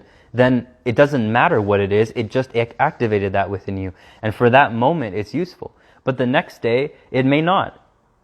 So instead of getting into that too much, we get focused on the real honesty within ourselves, the real checking, the feeling, the humility within ourselves as to what is real, what is true, what is actually present here, and what do I feel, and then how am I practicing this in my everyday life? How am I engaging this?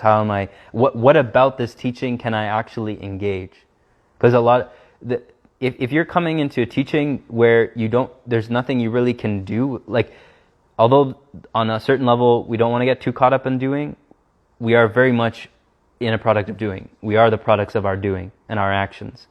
So if there's practices, if there's things that are practical that we can apply, if there's things that point back to the need for us to explore our own self and the need for us to get real with, all that, then we know, okay, this is for me. That's at least what I would recommend. You can obviously come to some other type of conclusion, but yeah, because if that's what's constantly come back to, then you will have discernment, right? And also we have to be flexible with ourselves, because there's endless amount of teachings that maybe for a time I was really involved in, and then later I realized there was something else and it wasn't resonating. It still did great. It was still a wonderful service, but we move on. Though what we'll find is that there's a certain substratum of teachings, a certain fundamental foundation of truth that we will always return to, at least in my experience.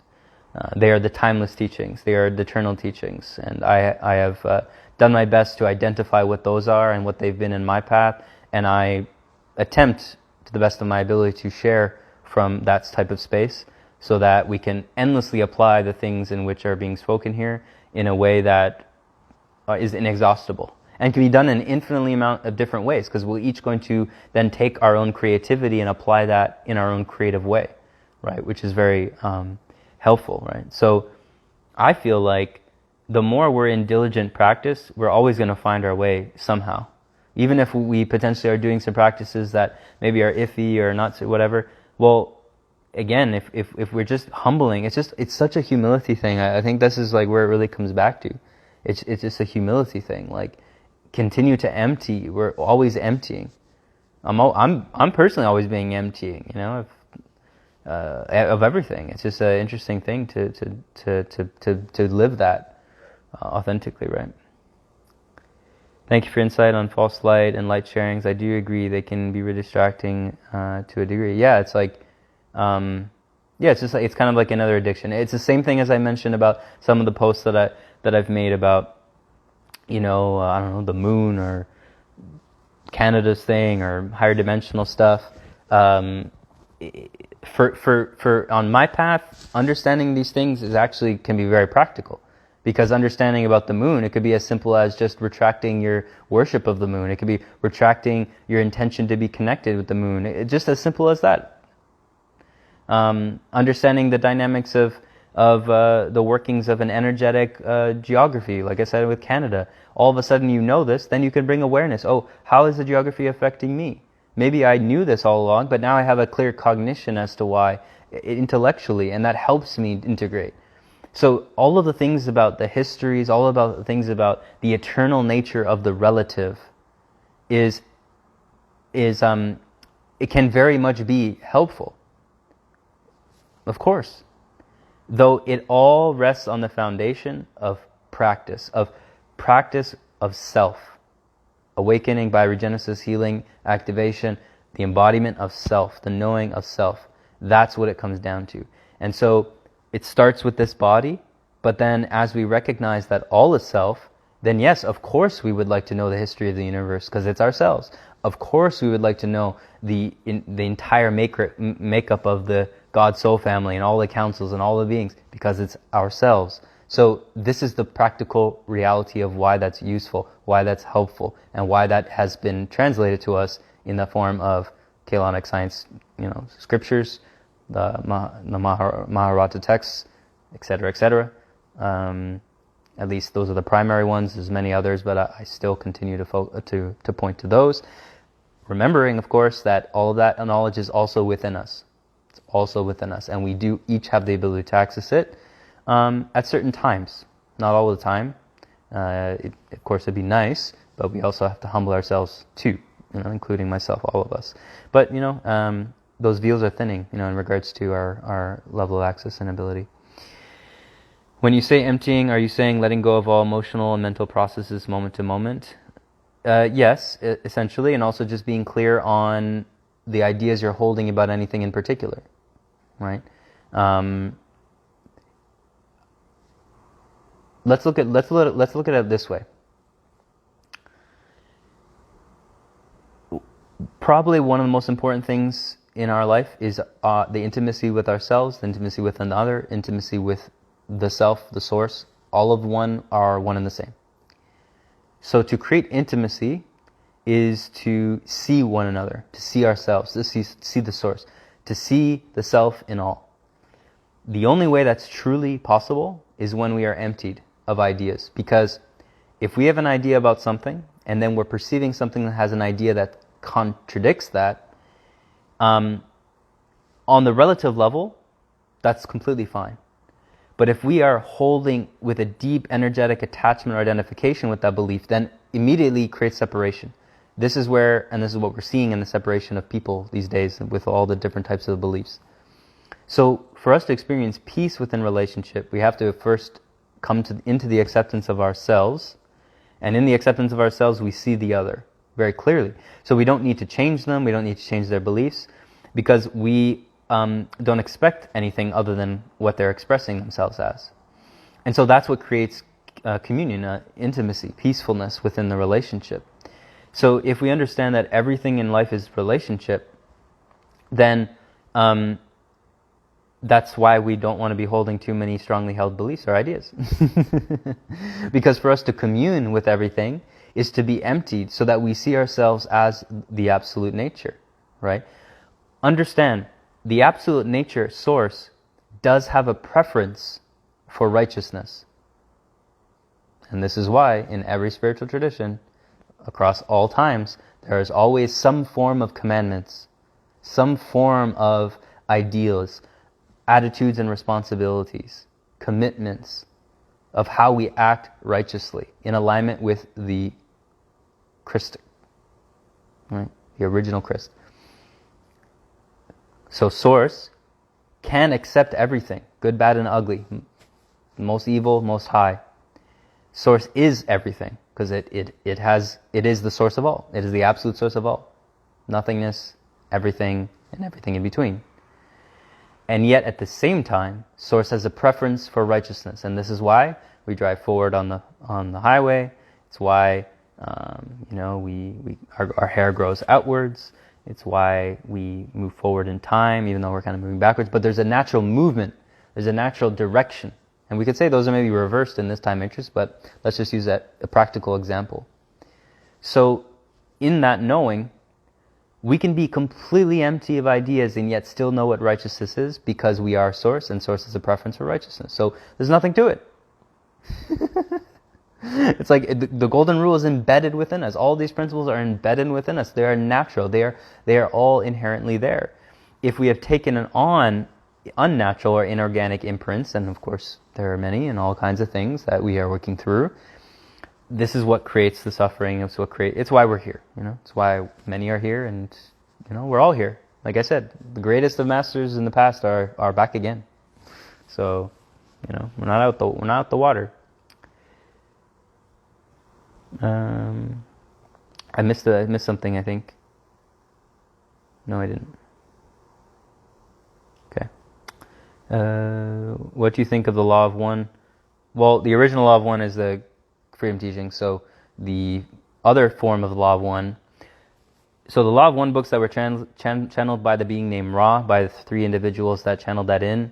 That being Ra came from what they call sixth density, which that's it. That body of work with that being Ra is, in my view, kind of like a downstepped, somewhat distorted version of the freedom teachings. There's a lot of actual truth in it too, because everything has truth.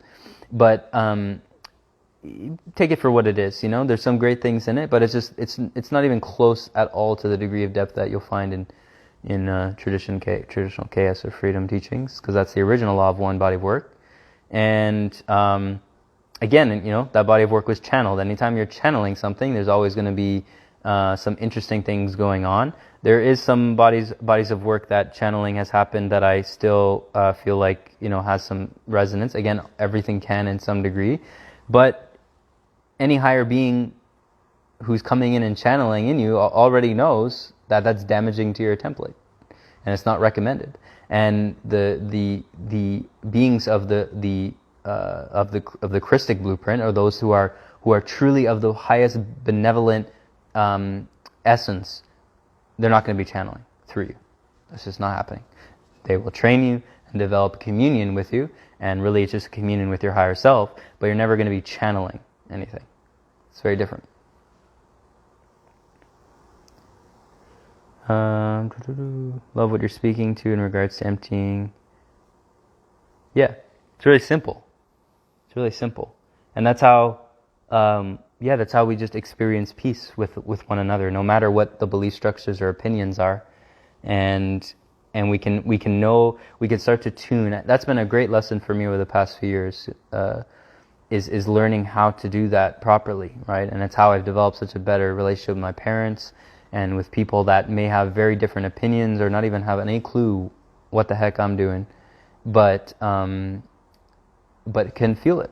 And everyone can feel peace. I was speaking to a friend the other day. Everyone will feel peace. It doesn't matter who they are, where they're at. They will feel peace. They will feel it off of you. Some of them may be afraid of that. some of them really may enjoy that, and that often will reveal, what they are, because not everyone is just human. But that's another discussion. It's just understanding that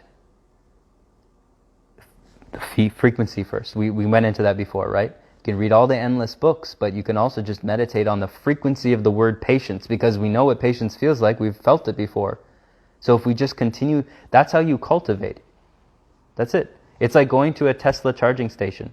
You want to charge up your Tesla? You go charge it up. So when you go and meditate, or you contemplate, or you do certain techniques, or you do certain songs, you do certain chanting, you do some whatever you're doing, and you're focusing on an intention, you're focusing on a frequency or an encryption, we're cultivating, we're being charged up by that energy. Like you're a Tesla car, getting charged up. But this is the organic charge, the most supreme charge. That's what's going to catapult you into wherever you want to go. It's your fuel to move through the universe. And it's your food. It's your food. Past 2 days, yesterday and the day before, I biked about 50 kilometers. I had a workout. I was doing client stuff. I was pretty active. And in that whole time, I had a few sips of coconut water and maybe a bit of a grape smoothie. Fully energized. Where's that energy coming from? Energy is coming from many places. So, because we have food and we consume food in many ways. Aren't these beings a part of us too, even raw as the snow? Well, yeah, sure. Tho could be that. Everyone across the entire template, all the dark avatars, all the reptilians, the Buddha, we're not going to speak these words. All of those beings, they, yes, are part of us in some form, and yet we have a preference. What's your preference? That's what we have to understand. So getting clear with the nature of that is where it's where the humbling is. Right? It's the humbling to recognize, well, yeah, I could have a belief that everything's God and everything, this is that, blah, blah, blah, but I have a preference. So I got to be real with what that preference may be. And so the more that we're in that space of clarity, then, yeah, we can simultaneously engage if things are engaging or there, but yet we're not looking to engage, right? That's important. You see people really bringing a lot of heat to themselves right now about, lockdown this, vaccine, all these things. Sometimes you question, like, well, is that bringing that heat to yourself actually useful? Is that actually helpful in the path? Or is something else coming about or playing there? And just as we start speaking of that, some things started to kind of come in actually. So just understand this is what I'm speaking to, right? We're in a place that we have to be very mindful about how we engage our energies, understand the clarity of our intent, understand the clarity of how we move, how we engage with anything in particular, and through awareness we have clarity, right? It's like awareness of topics. If someone says, okay, bringing awareness to topic, oh, that's fear-based. Well, of course not, because bringing awareness to a topic reveals the fear within you so you can process it. So it's actually the opposite. Because so you can process and reveal that fear that's being held through the denial of the topic. Right? So we can consider that and understand. Yeah, that's important.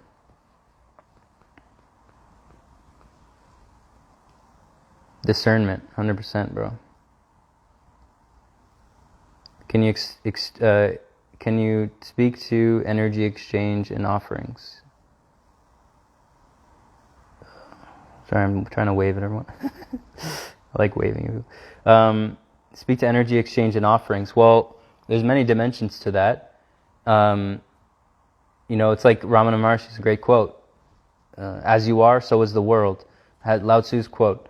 How do you to awaken the entire world is to awaken all of yourself. That's how we be of greatest service. So this is the most important aspect of any sort of healing work, teaching, all of it.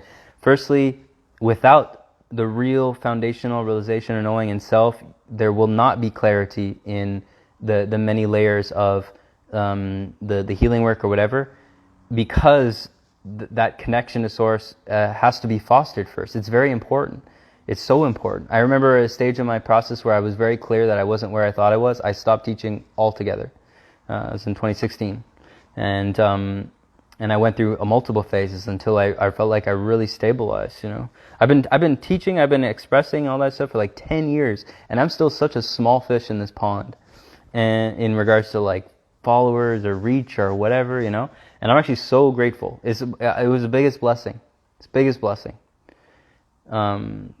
Because it is so often that teachers, I'm speaking even from my own space, because I'm very mindful of how much I engage. I don't really do that many sessions, although I'm starting to open up to more nowadays. And even lives and stuff I hadn't been doing for a while, and there was such a good reason for that, because when we're focusing solely on our own process and path, we can actually see our own process and path. If there's too much of a focus in an imbalanced way on being a savior, being a healer, being a teacher, leaving your purpose and your legacy, a lot of it tied also to potentially money, because many of those who are out there need to make a living, so they're pushing, you know, this and that and services and all this, which is fine. Though we have to always be clear with what the intent is behind that. And if the intent is mismanaging the energy and the focus and time we can be placing upon our own process and path, it's always going to lead to crystallization at a certain stage, meaning you stop, the progress stops, and it may continue to go, but it progresses very slowly. And we can actually look and identify a lot of big name spiritual teachers on the path where that has very much happened. And think about that. If you have millions of followers and you have all this happening around you, are you really going to be able to be humble enough to stop for a minute and say, wait a minute, what's going on here? You know what I mean? It's just going to be very rare that happens. So I've spoken to this so many times before, but like when you look at the traditional Eastern path, which I had walked for some time, guru, disciple, hardcore, even when you're awakened, you're still waiting years and years and years before you even open your mouth. That's the Eastern traditions. The Western world is now, as soon as we learn something, the next day we're posting about it on social media. So there's two, like, these polarities, right? I like to think that there is a beautiful balance that comes with that, right? Where, of course, there's a beauty in sharing. Of course, there's a beauty in guiding and offering what we're learning. But what's important is that we've integrated what we're learning so that there's clarity in what we're sharing, right? Or it's clear that what we're sharing is just an open share versus us like putting a program together, you know what I mean? And right away, you know, putting this out or whatever. That's I find that's very important. And you know, and then also freedom teachings and all that does not advocate any kind of like, you know, all kinds of like energy work and like all these things and stuff like that, because of what we're living in and where we're at and what's happening in this universe and the level of interference that can come and transfer through different things. So it's a very, very, very gentle topic, you know, fragile topic we could even say, but it's a topic we have to be very subtle with to feel into about our individual engagement with sessions, work, you know, engagements, all of it, and most importantly, humbling ourselves to the reality that we are eternally a student and a teacher. You know, we are eternally a guide for someone else and a student to another, or someone who can receive, you know, giving and receiving. That's really important too. And that, I feel, in my life at least, what it's manifested as, especially as things, you know, this past few years, is just recognizing, like, you know, in so many ways it very much does relate to the money topic and the commerce topic and the identification around our role within the matrix, which is very much tied to money. So if we were to just dissolve that all for a moment, what does a natural fluid life look like? Where we're just simply living naturally, engaging ourselves as we naturally would, doing what feels most joyful, being of service as we just naturally feel called to be, you know, engaging in, you know, like we meet a friend and you just jump into a meditation and it's very healing and it just happens. Or you're on social media and you connect with someone and then you're on a Zoom call and it just happens. It's a much more fluid and natural process where we see that the harmony of who we are manifests in the doing of our expression as someone who can be of support to others in some small or maybe larger way. but again, it's coming from that very natural, honest place, rather than the top-down or the means to an end type of element. And that I feel like is going to be continuously worked out over the next while. But yeah, there's many levels to that, and it's important that we stay very mindful. And it's a message to myself. I stay very mindful within myself, of the energy that I continue to place upon just my own workings. We are a universe within ourselves, so the amount of workings that are really there for us to uncover are so vast. It's such a vast process, even after certain stages of authentic awakening. So there's so much to deal with on our own plate. We have to be very clear in what we're doing and dealing with other people's plates, and understanding we can't deal with anyone else's plate. We can be a mirror, a reflection. We can be in a sense, a friend, a spiritual friend, a guide in a certain way, a teacher in some ways too. But at the same time, all the teachings are here. Like everything we could ever wish for is already available. We already probably have come to it. We found the books. We found the teachings. It's all here. So it's more so a product of our own inner willpower and self-responsibility to take action on that individually. And then from that place, we may find communion and find balance and harmony in the reflection with another who may be well along the path or may have some information or this or that, And from that energy, like the topic of money and exchange and sessions and like we're speaking to the world of spiritual personal development, coaching. Like me and my friend were talking about the world of coaching, coaches. It's like an MLM of coaches out there, like this type of thing, right?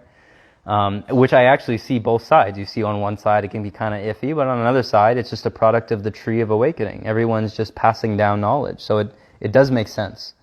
So I'm getting into a lot here, but I don't know. I hope there's other questions or topics on that.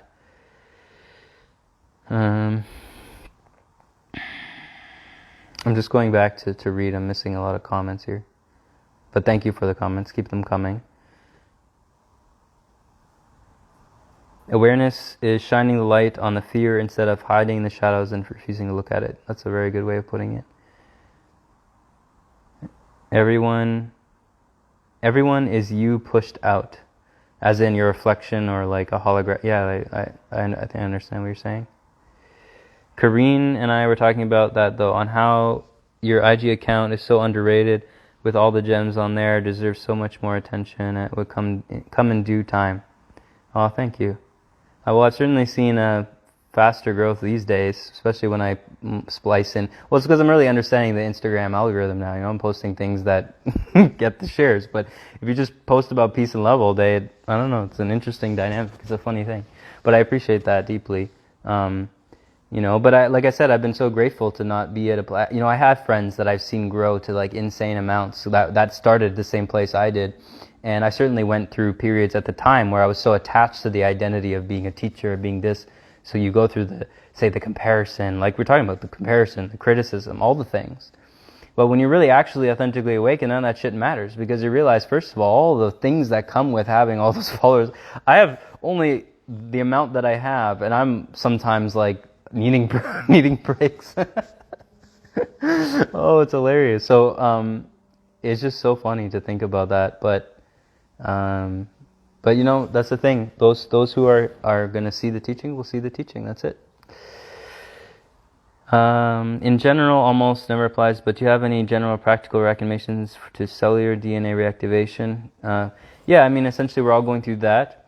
I would always point to the KS work as a primary for the main forms of the DNA activation. There's a lot of mixed conversations, mixed opinions on what's happening with those teachings now, whether the old teachings are still relevant, if people are focusing on the new ones. I am right in the middle, where I recognize the value in all of the aspects of the system. I also see the risk in the newer forms of the teaching. This gets into a very complex discussion that I won't go into here, because not everyone's privy to the community of that topic. But that would be the primary place where that is present. At the same time, if we were to look at teachings like from like the non-dual Advaita scene, because that's where I came from primarily, that work, like focusing on I am presence, focusing on, Frank Yang is speaking to some great teachings these days, this, because I know a lot of you know about him. These teachings that come from the traditional forms specifically of Buddhism, firstly, every religion on the planet leads to Buddhism, because Buddhism is the highest path when it comes to spiritual teachings that were presently available. And so those teachings have a lot of the Mahabharata text within them, and that's why they cross over a lot. So there's a lot of great practices, and that's why they work. That's why people still essentially get enlightened or awakened. It's just that the levels of enlightenment or awakening that often are being reached or attained with them are still even beginner levels of higher worlds, that we can look at it as a frequency range where the planet only had a certain access to a frequency range for a certain period of time, and now over the past 30, 40 years that's very rapidly changing. And that's why we have the teachings here again that basically look at the teachings are what is beyond Buddhism. If we're looking at it, not necessarily a hierarchy, but it kind of is that, essentially. Right? So, but when we're looking at practices like in-depth self-inquiry, understand this: if you are the source, then there's no particular technique or activation in particular outside of the knowing that you are the source, right? And the acting as if you are the source. Let's look at it this way. So say, okay, well, I don't know I am that, I can't feel that yet. Well, how does God source, how does the source of all show up in each moment, right? How do we contemplate within ourselves the source of being, right? The entirety of the self-inquiry process, or the jnana yoga process, or even the vipassana process, even though it's a bit different, is in a very practical way locating the source of being through the simultaneous denial of what's appearing and the acceptance of what is looking. Denial, acceptance. Denial, acceptance. What is appearing must be observed by something, so I'm denying what's appearing as my identity, and I'm accepting the knowing of what is beyond. And I'm perpetually doing this until you can't go any further, or at least it seems that way. That's the self-inquiry process. So that process, although one may not necessarily know all the advanced things of the science of DNA activations and the KS work and the multidimensional anatomy and the bioregenesis process, that doesn't necessarily always matter at that point, because you're moving to that source essence anyways, and there's a trust in it with such intensity that the activations are happening not necessarily on their own, although that's partly the case, but you're being guided into that energy naturally. You're having the activations happening to you naturally. There's a connection to what is of your highest good, essentially is going to happen.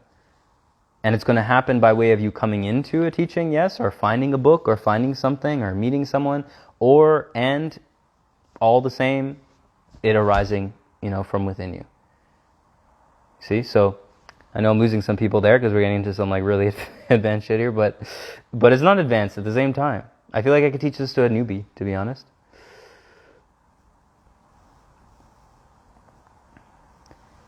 So I'm going to keep going. I'm missing a lot of comments, but I'm going back. Can you feel the dream world and the real world merging? Yeah. For instance, personally, my dreams at night. So part of the self-autonomous living retreat I've done recently, the test retreat that we were doing, with some of these breatharian women from Russia. Part of the self-autonomous living is no sleep. So no food, no sleep, no water. And it was all clicking for me because I had an epiphany many years ago in a ceremony once where I was in this, I spoke about this last time, of how I was just thinking sleep is the most ridiculous thing. And I've spoken to this as also over the past little while. Well, it's been many years now, but say just this past few weeks, most of my dreams are just crossovers of my everyday life. Sometimes they're more fun and I don't know, not fun's the best term, but more glamorous or just weird kind of stuff happening. But essentially it's the same thing happening. For instance, the other day I was outside with my dog Neo. He's just taking a little nap here. And he was misbehaving, and I grabbed him, and I had to grab him pretty tight, and I kind of grabbed him, and I was oh, that was kind of mean, I shouldn't have grabbed him so tight, but there's another dog coming, he's yapping, all that. So I kind of did that, and then I had a dream where this happened where there's a kid there in the playground messing with other kids, and then I had to grab him, and because he was really like trying to get at the kids, and I had to grab him and did the exact same thing. And then I wake up, I'm like, oh, that was just like Neo in the dream, right? So that's how I experience like dreams almost all the time. And then with that also comes not just like the past look, but the future look. So I'll see the next day, or I'll see things that are going to happen, and then it just helps with guidance. But also to connect this to how I was understanding this in this retreat of no sleep, which I'm not there yet, I'm still sleeping, it's still a process for me. But I realized, it was very clear. If you don't sleep, then you just simply live out those dreams in your reality. You have more time to live out those dreams instead of living them or resolving them in the dream time, which actually can be helpful. So I'm not absolutist on the idea everyone should not be sleeping. We have to go at our own pace, but I also see the benefits of not sleeping. It feels like the eternity thing you were talking about, the natural unfolding within eternity, so there's no rush, no scarcity, no grasping because of the eternal nature. Exactly, 100%. Thank you on your sharings, I loved it, you're welcome. Okay, hello, hearts. Thank you, feels healing. Pretty deep, yep, pretty deep. And shallow, because it's all in the same place. So yeah, if there's other questions, we keep going. I mean, just doing my thing. I don't, this is my Friday night, Friday nights are me and Neo and watching some, I don't know, sometimes I like prank videos on YouTube. I don't like the mean prank videos where they kind of like really mess with people, but like the prank videos, I actually like Impractical Jokers. They're pretty popular. I find them quite funny. But yeah, I like that. Oh yeah, thoughts on Frank Yang. Love the dude. Fucking Frank, man. But I know you asked something on Frank, like more specific. I don't love like I speak to how my relationship with him, we've spoken many times, and he's such an eloquent speaker and ability to speak these topics way better than I can, especially in regards to like the Buddhist path, Vipassana, and the intricacies of the meditative process. Because my journey was different, right? I was receiving a transmission from a teacher. I was working with some of the methods, but that helped things for me in a different way. And then also I worked with the method that I developed that he also speaks to. We speak to it in very similar ways. But the one that I developed was called the awareness method. I know he doesn't like using that term because it's not actually awareness. I just use it because it's the best way to describe it. But it is a merge of self-inquiry, Vipassana, and energy healing all together. And that's what I teach in like one-on-one, and it's what I've taught many times. I mean, it's developed over many years, but yeah, like he's going through this process now of sharing all of what he's learning, and I resonate with so much of it because that's exactly what I went through as well. And the integration of that changes things too. Like it starts shifting the way things are spoken about, or it kind of rounds things out as well. But yeah, I mean, he's a crazy dude. It's funny. Frank Yin talks about meditation is not how meditation is not necessary after final cessation. He seems to have tapped into something beyond himself 24/7. Is this true once final enlightenment happens? Well, this is the piece where me and him probably differ. Is I don't have a perception on that idea of final enlightenment in the same way. In the idea, it is the same way and it isn't. It's a very interesting thing, right? Because, and I guess actually we do agree on this because we chatted about it, where I told him that my perception of final enlightenment, as is traditionally described in the Buddhist teachings or Hindu or these traditional, in the LOC system, it's LOC 1000. This description of final enlightenment is the beginning of a completely new game. So I don't view it as final enlightenment because there's no final of anything. We've made it into some big thing because we just haven't been there. It's not a norm on this planet. We've been in this death matrix. We've been suffering for thousands and thousands and thousands of years. So yeah, this final enlightenment thing seems like this thing. And 100% there is a cessation where it does feel like there's an end point. And at the same time, there doesn't. It doesn't feel like that, because there's an endless further deepening. There's an expansion into an endless perception of awareness of topics and things that continue to reveal themselves and unfold. But it's revealing itself and unfolding from the source of being, because you've merged back with that. So now, or at least the initial layer of that. And so when I speak to things like Kaylonic science or Christic teachings,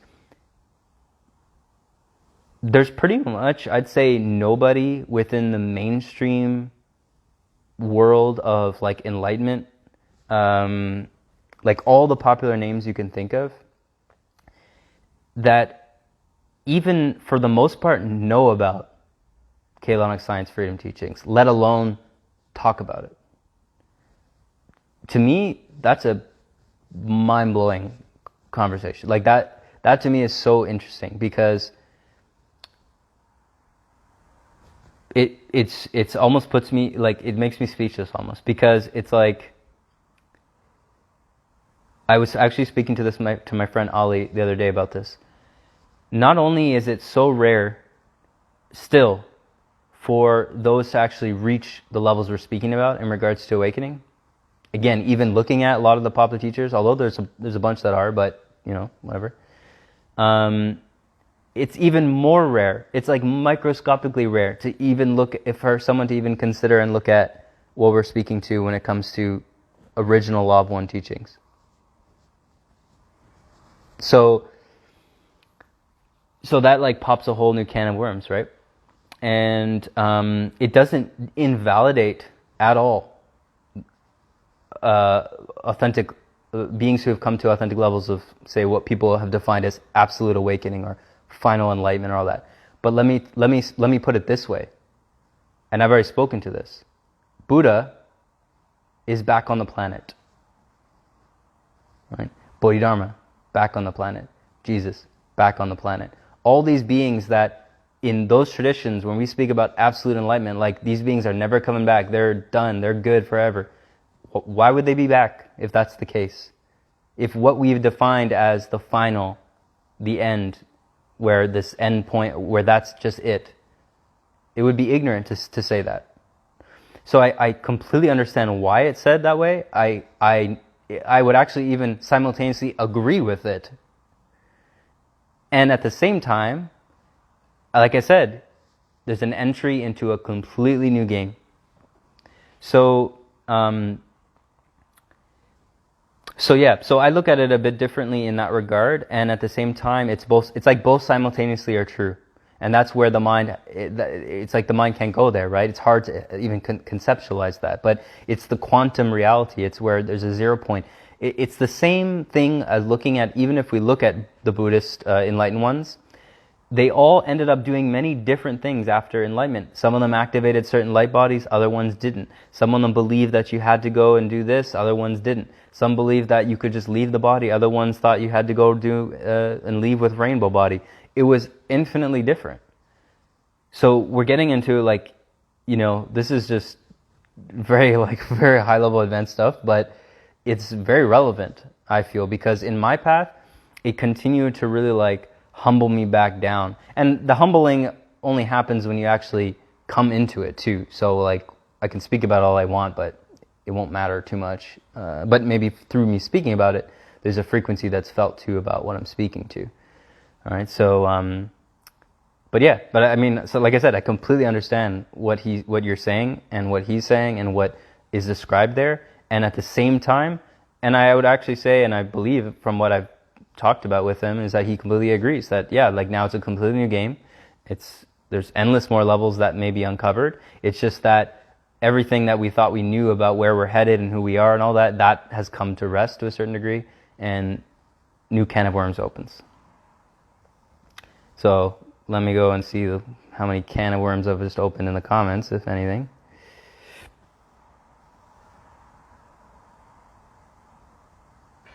Shinyamurti, yeah. I would not say that he's absolutely enlightened, but yeah. How do you spell Kaylonic science? Well, like I've said many times before, and I'm just going to get clear about how my relationship with this, and this is kind of I haven't really spoken about this too much, but firstly, well, you can try, but you're not going to find, it's going to be very hard to find the Kaolinic science and the Christic teachings available. The entirety of the databases have been swiped and taken off. They're in specific places with specific people. Some have them, some don't. Some believe that we shouldn't have them, other believes that we do, etc., etc., etc. I think that's probably where I'll leave it for now in regards to like that. All other than the fact that I do have a large amount of the database from friends and from people that are in the community. People then send me like all these questions. Okay, like send me this and send me that. I'm not about to like start just send all these teachings to everyone. It just gets into a mess. So it's likely going to move into Patreon because I have a very large database on a very large different groups of teachings from all different traditions. And I'm certainly not in a place where I want to be reselling any of this work because it's not mine. And it's completely not what I'm about to do. But in some form organizing it so that I'm not having to like, because obviously when I'm working with people one-on-one, it's much easier for me to do this. There's a exchange of energy that I can send particular resources that I feel or the person may feel resonant to get into. That feels a bit more balanced. Having some sort of Patreon like I have set up is another form of how that can go. And also just people who I feel like are actually engaging the work. Oftentimes if I speak to things like this, people get really excited and like, oh, I absolutely need to have that. And they're like, they want it. And then like, I message them maybe a month later and they haven't even taken a look at what I've emailed. So that's a waste of time for me. And it's just a product of emotional wave decision making, like human design based, right? So I like to kind of like see, like, even though this is an Instagram public feed, I like to see, well, who's actually engaging and like really going to engage the work and apply it versus just getting hyped on what I'm saying and then going into it. But because this stuff is extremely advanced, and sometimes I wouldn't even necessarily advocate everyone to go right into some things like this because it may not even be relevant for you. Who knows? I'm speaking to it also just from my own experience and what I engage day to day, right? So yeah. Great points, infinity awareness. What would you say to an awakened enlightened being born? See, I don't view it like this, right? This is like a real thing. This whole idea of like enlightenment, embodiment. An awakened being, enlightened being, and then having to learn to live in this world. I mean, I guess I do see it like that in some sense because, like, yeah, I've gone through the ringer of trauma and healing, so I should have empathy for that too. But for just speaking to it from the vantage point now, awakening embodiment, in my view, are two sides of the same coin. They're one and the same. So all the practices are still equally applicable in whatever worldly endeavors that we're looking at. Okay, we're on the path, we're doing self-inquiry, we're finding the source of being. What does it mean to find the source of being? It means to merge with the oneness and the dissolved separation with that particular perception. So for us to dissolve our false identity, we have to merge with it to realize that what manifests and appears as the false identity, being the lower ego, is in fact the true source, which is our identity, that it was that all along. So if we're speaking to a worldly endeavor, firstly, what's more worldly than that? Second, if I just were to entertain this for a moment, let's say having to get up and take out the trash. Okay, we get up, we come in the kitchen, it smells. That's from the trash. We know we need to take out the trash. But then we're feeling resistance because we just sat on our meditation cushion for 2 hours and we don't want to move. Well, this resistance that we feel is the same false identification as what you're doing on your meditation cushion. There's absolutely no difference. So we're doing what's necessary in the fact of resolving the resistance we have to getting up and taking out the trash so it smells better in the home. Just like we take out the trash of the energies in our body and our being. You see? And we recognize that like, you can go even further in metaphor. I'd be like, oh, well, the trash is not even trash, it's actually God. It's like you're manifesting your devotional practice, and that's what it is. I mean, that's why you have chores in a monastery, or chores at the ashram, because that practice is equally as important as sitting on the meditation cushion. So understand that intellectual enlightenment, where we're sitting around and kind of really like intellectualizing or getting really into this whole idea of enlightenment, and then thinking embodiment or worldly endeavors is different. It's not. Because when we resolve the separation elements, those aspects of self also dissolve. Like the feeling that the world is separate from us. Like, I'll give you an example from my own experience. Because especially in this past year, 2 years, like so much of that stuff, because I'm speaking to you from this vantage point because I completely relate with what you're saying and what everyone else goes through, of just being like literally incapable to do anything in the world, but just, it's just an imbalance. It's not like that's how it's most, is that, I mean, that would be the question, is that what is most joyful for you? That's what I had to ask myself, right? Is being, I don't know, fearful with money joyful? Is being unable to like talk with normal people joyful? Is going into a city and feeling like I can't function because of the 5G or whatever, is that joyful? No, none of those things are joyful. So, at least for me. So all of that had to be resolved. So from that place, as you resolve that, then again, it just comes down to preference. And it's an endless process. I mean, I still continue to kind of go through seeing what is the preference. And there's so many dimensions to how that can manifest and how that can be resolved. So I hope that, I mean, that's like pretty complete, I feel. But if there's anything else, let me know.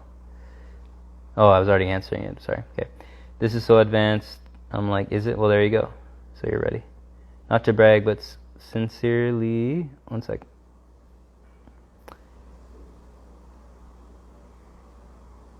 Anyone who hasn't had a private session with Corey is missing out. Wow. Appreciate that. This is fire. Yeah, this has been really nice.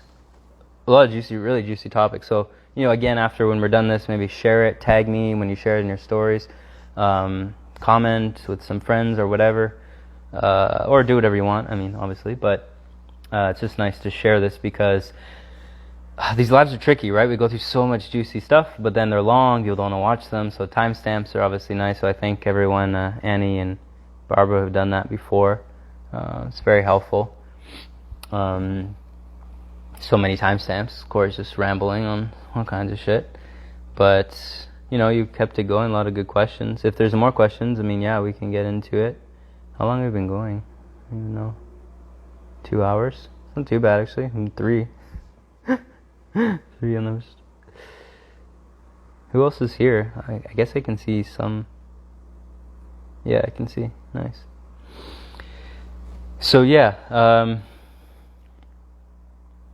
I mean, boy, we went through, like, so many of the topics, all the topics, but then there's endless more, right? So many. But they all, most of the time, lead back to the same thing.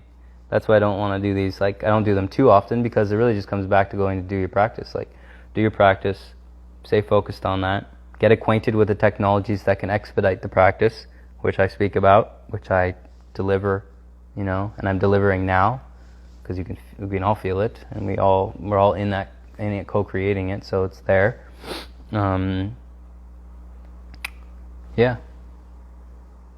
If there's no questions, then, I mean, we are here. Neo's here. Neo's been in a nice little nap. His head's just like stuffed in the pillow.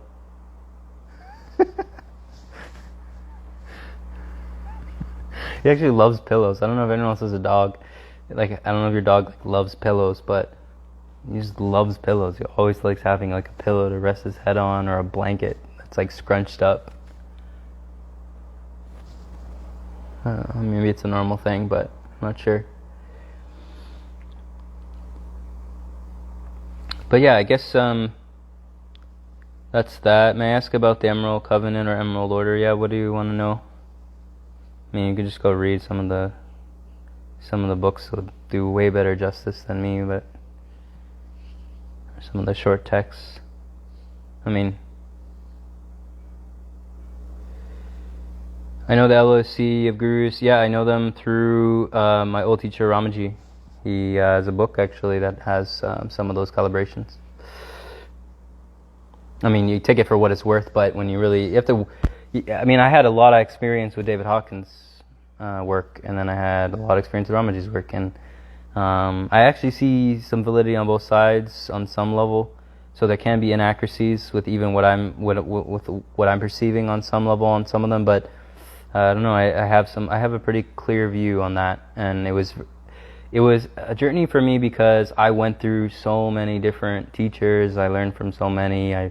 I sat at the feet of some popular gurus on YouTube, or just through devoted energy through YouTube, and then finding out other things. It's just a crazy world. It's a crazy world in that topic.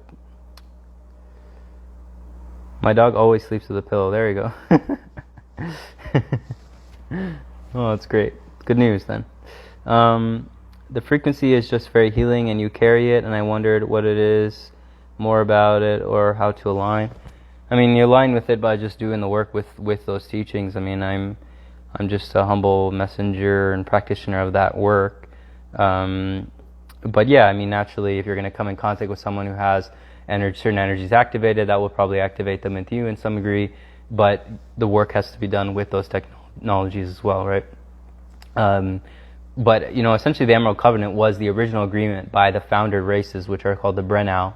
The Brennau are like the 3 founder race groups that make up the core of the full spectrum of all the different races in the universe, essentially, or at least when we're speaking to this core of our universal worlds, and so the Emerald Covenant was essentially created to be a agreement or commitment of those original race groups or race lines to uphold the original Christic blueprint or the original Christic way, the law of one. Right? And so that held the teachings of all teachings, that held the core essence of what all spiritual traditions point to in some regard, but has been heavily distorted over the years. And that Emerald Covenant is what we all are essentially, as we awaken, as we come into that ourselves, we're remembering that we are a part of that covenant, and we are embodiments of that covenant, and we are here to live that covenant, and everywhere we go to live it and uphold it, and to be an example of it through our own healing work and our own ascension, our own awakening, etc. So that's like a generalized summary, I guess, of what it is. But the workshops and the books and all that of those previous teachings will go into it in far more detail. Yeah.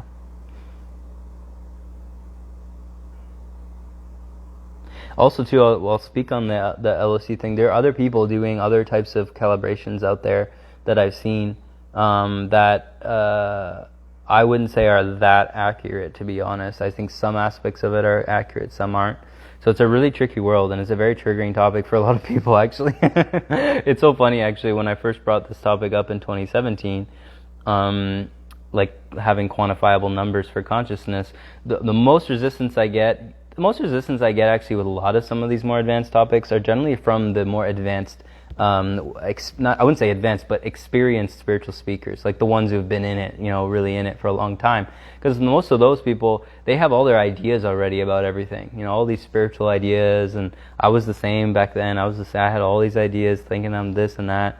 I mean, I have a lot of ideas now, but I'm not really attached to them, it is what it is. People can take it or leave it.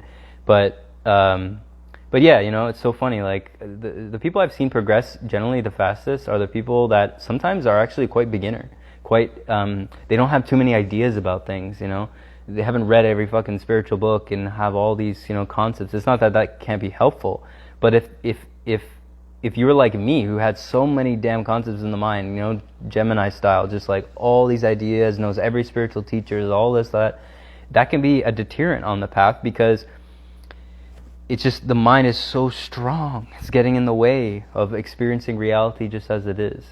So, yeah, it's something else. Are you familiar with Dr. Jiri? Of course, I am familiar with Dr. Jiri, yes.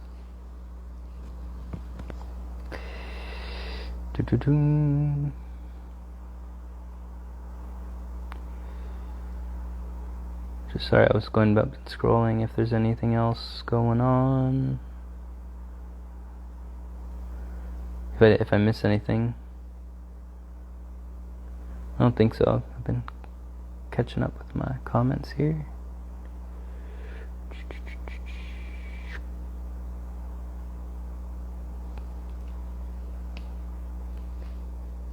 It's interesting. Yes, Gemini. There you go. Yeah, but this incarnate body is a triple air sign, sun, moon, and rising. So that's why you have me here on 3-hour lives, just rambling after a week of just in my own bubble. People think I talk so much, but then I don't really talk to too many, except when I'm doing sessions or I'm writing. Writing is a certain form of that, I guess. Harmonious Hermit, lovely. Yeah, Jerry, he is doing some cool things. I mean, the whole community has a bunch of different people kind of expressing in different ways. A lot of drama in the community too, to some degree. I mean, what community is not without its drama in some form? So that's another topic. But I attempt to stay out of personality stuff too much. I focus on, as much as I can, the teachings and the methods and all that. But I also I observe. I just observe and I take note. As much as I do with myself, I observe others, other teachers, and what's going on, what's being shared, what's their feel, what's their take, and probably see me do some more collaborations over the coming little while. Just IG lives or more podcasts. But I've been fairly selective in my engagements with that, mainly because I just want to focus on what's flowing through and what I can express.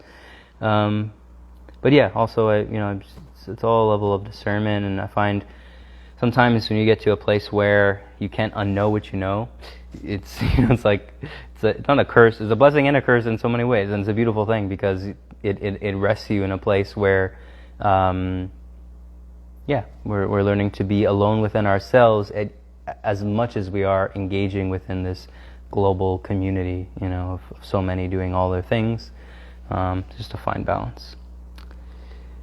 Do I recognize my other incarnates? Yep, some of them. Yep, some of them I've known for quite some time. Actually, most of them I've known for quite some time. The way I experience things, to be honest, more over the past couple of years is when you start connecting to Avatar Rishi levels, or even just Oversoul, like a lot of beings that you come across start to feel like an incarnate or a twin. Like if we were to look at Joshua 12 was like an incarnate avatar. This is traditional Jesus for those who don't know. Joshua 12, an actual avatar, one of the only ones that have actually been here and be able to hold that frequency here. So at a being at that level, it's like everyone is his twin. You understand that? So that's where like the whole twin idea, it can be very much a trap, because if we start to experience the depth of presence and love for a bunch of beings that we're coming across, and then you start asking the question, oh, is this my twin? Is this my twin? Is this my twin? Oh, I think this is my twin. Oh, this is my twin. You start to, it becomes comical at a certain point, right? Where you have to drop it. Not dropping the idea of a twin, because it's a very scientific and actual reality. But your twin, firstly, may not, your actual twin may not actually be here. You may have many incarnates which aren't necessarily a twin. They're just a certain form of a twin that manifests for a period of time. But yeah, like in my experience, you start when you start to connect with more and more people, and you start to develop a relationship with them, like just platonic friendship, even, and then maybe selectively romantic. More and more beings feel like twin energies. You start to feel like a clear soul-like connection to them. So it's like the synchronicity thing. Great. You know what I mean? Like, it doesn't need to be anything. It doesn't need to be anything more than what it is in the moment of the communion of intimate connection, of intimate exchange, even in the most platonic of ways. Sharing a meditation, sharing a conversation. You know, I've had great male friends that have been that energy for me. I have great female friends that have been that for me. I've at times gotten confused as to what that was, and the energies that come. You know, obviously, especially if it's for me a female relationship. There's so many things and interwovens with that, but it's a working out of our own intimacy energy, because we're coming into a clarity that, yeah, you know, on a certain level, everyone can be a part of ourselves. It's not everyone, you know, it's not like every stranger and all that, but like, you know, I guess maybe if you're a full avatar, it could be like that. But yeah, I don't know. It's a funny thing.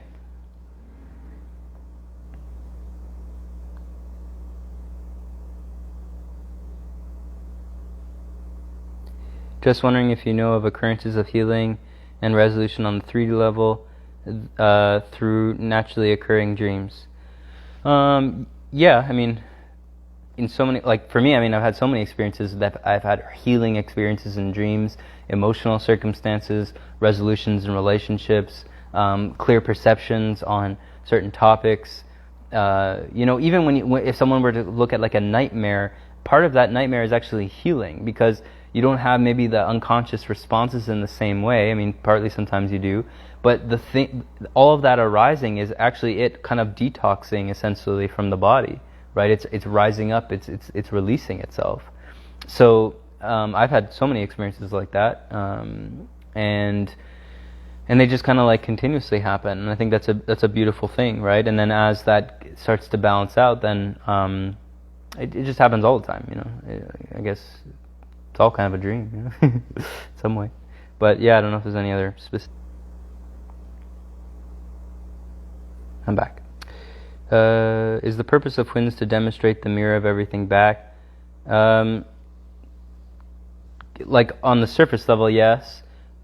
Like an actual twin, like if you're looking at a twin on some of the higher levels of your anatomy, that twin is like literally you in the opposite form. So for you, usually the true twin relationship, I have a really good like small video on this that I can send to people if they want it, from some of the old workshops. But the actual twin relationship only happens in the last incarnational cycle, where you are going to leave this incarnational plane and not necessarily not come back, but yeah, kind of not come back. You're moving into a different plane for a while.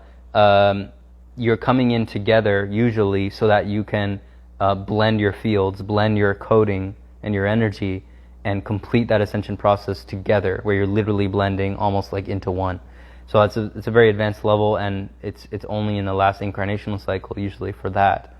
I know some things have changed, or there's other workings to like how that looks like, and that's not always like a necessity, right? Like many of us could have a twin, but they're not even here. They're in another universe or another dimension, another place in the coordinates. So yeah, it's kind of a complex topic, but it has a lot to do with our DNA activation, the levels of our bioenergetics, where we're activating certain coding by even just being in the present.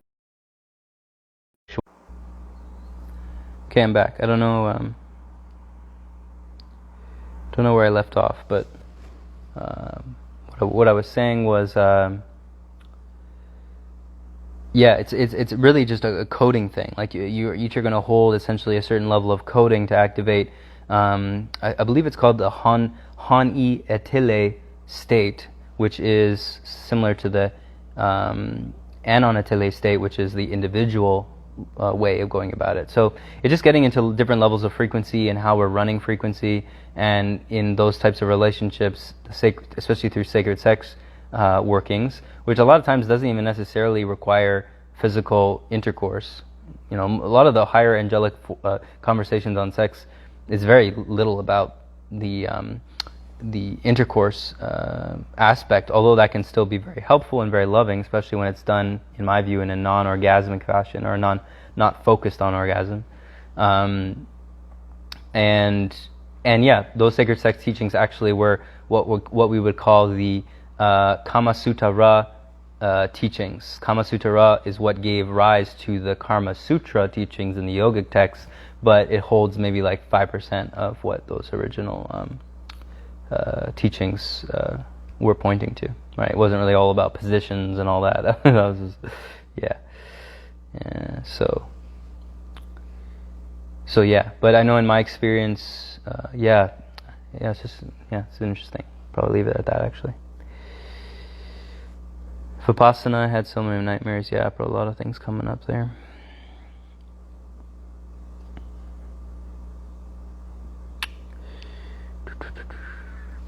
Okay. Well, I don't know. If there's any other questions, maybe we'll do one last round. If there's anything clarification.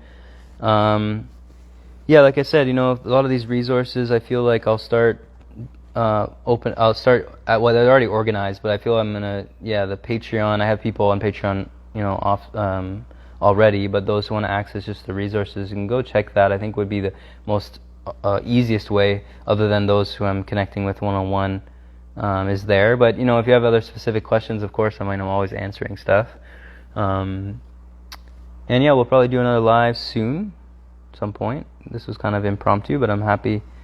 This is really beautiful. Again, if you're coming in late, or even if you watch the whole thing, I would rewatch it. There's a lot of really good stuff that you can get into. And another thing to recap, because we're going through this, and I'm rapid firing all these answers, there's all this stuff.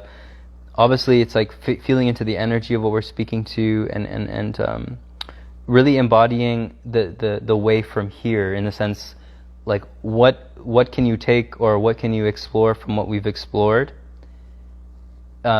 into your experience, into a practice, into something that's practically available for you to engage in. This is what I would continually recommend, because we've done all of these lives, and they've all been jam-packed with topics and teachings and perspectives and questions and answers and blah blah blah. And so we have to always keep coming back, because I give gems of practices all throughout. And the majority of them do connect back to the core practices in which I always talk about. So it's nothing new. It's just we're giving different nuances and different ways to approach the same thing that may be more applicable to a certain, again, nuanced topic in our life or in our experience. So I think that's good. And if you want to book time with me or whatever, send me a message. But when this is uploaded, which will be uploaded in probably 20 minutes after it's done processing, please do share it, put in your stories, comment your friends, comment, save, because that helps the algorithm. And we'll leave it there. Okay? So, deep love to all of you. Have a great night. Neo is still fast asleep, so I won't wake him. But, I'll see you soon. I'll upload this on YouTube too at a certain point. See ya.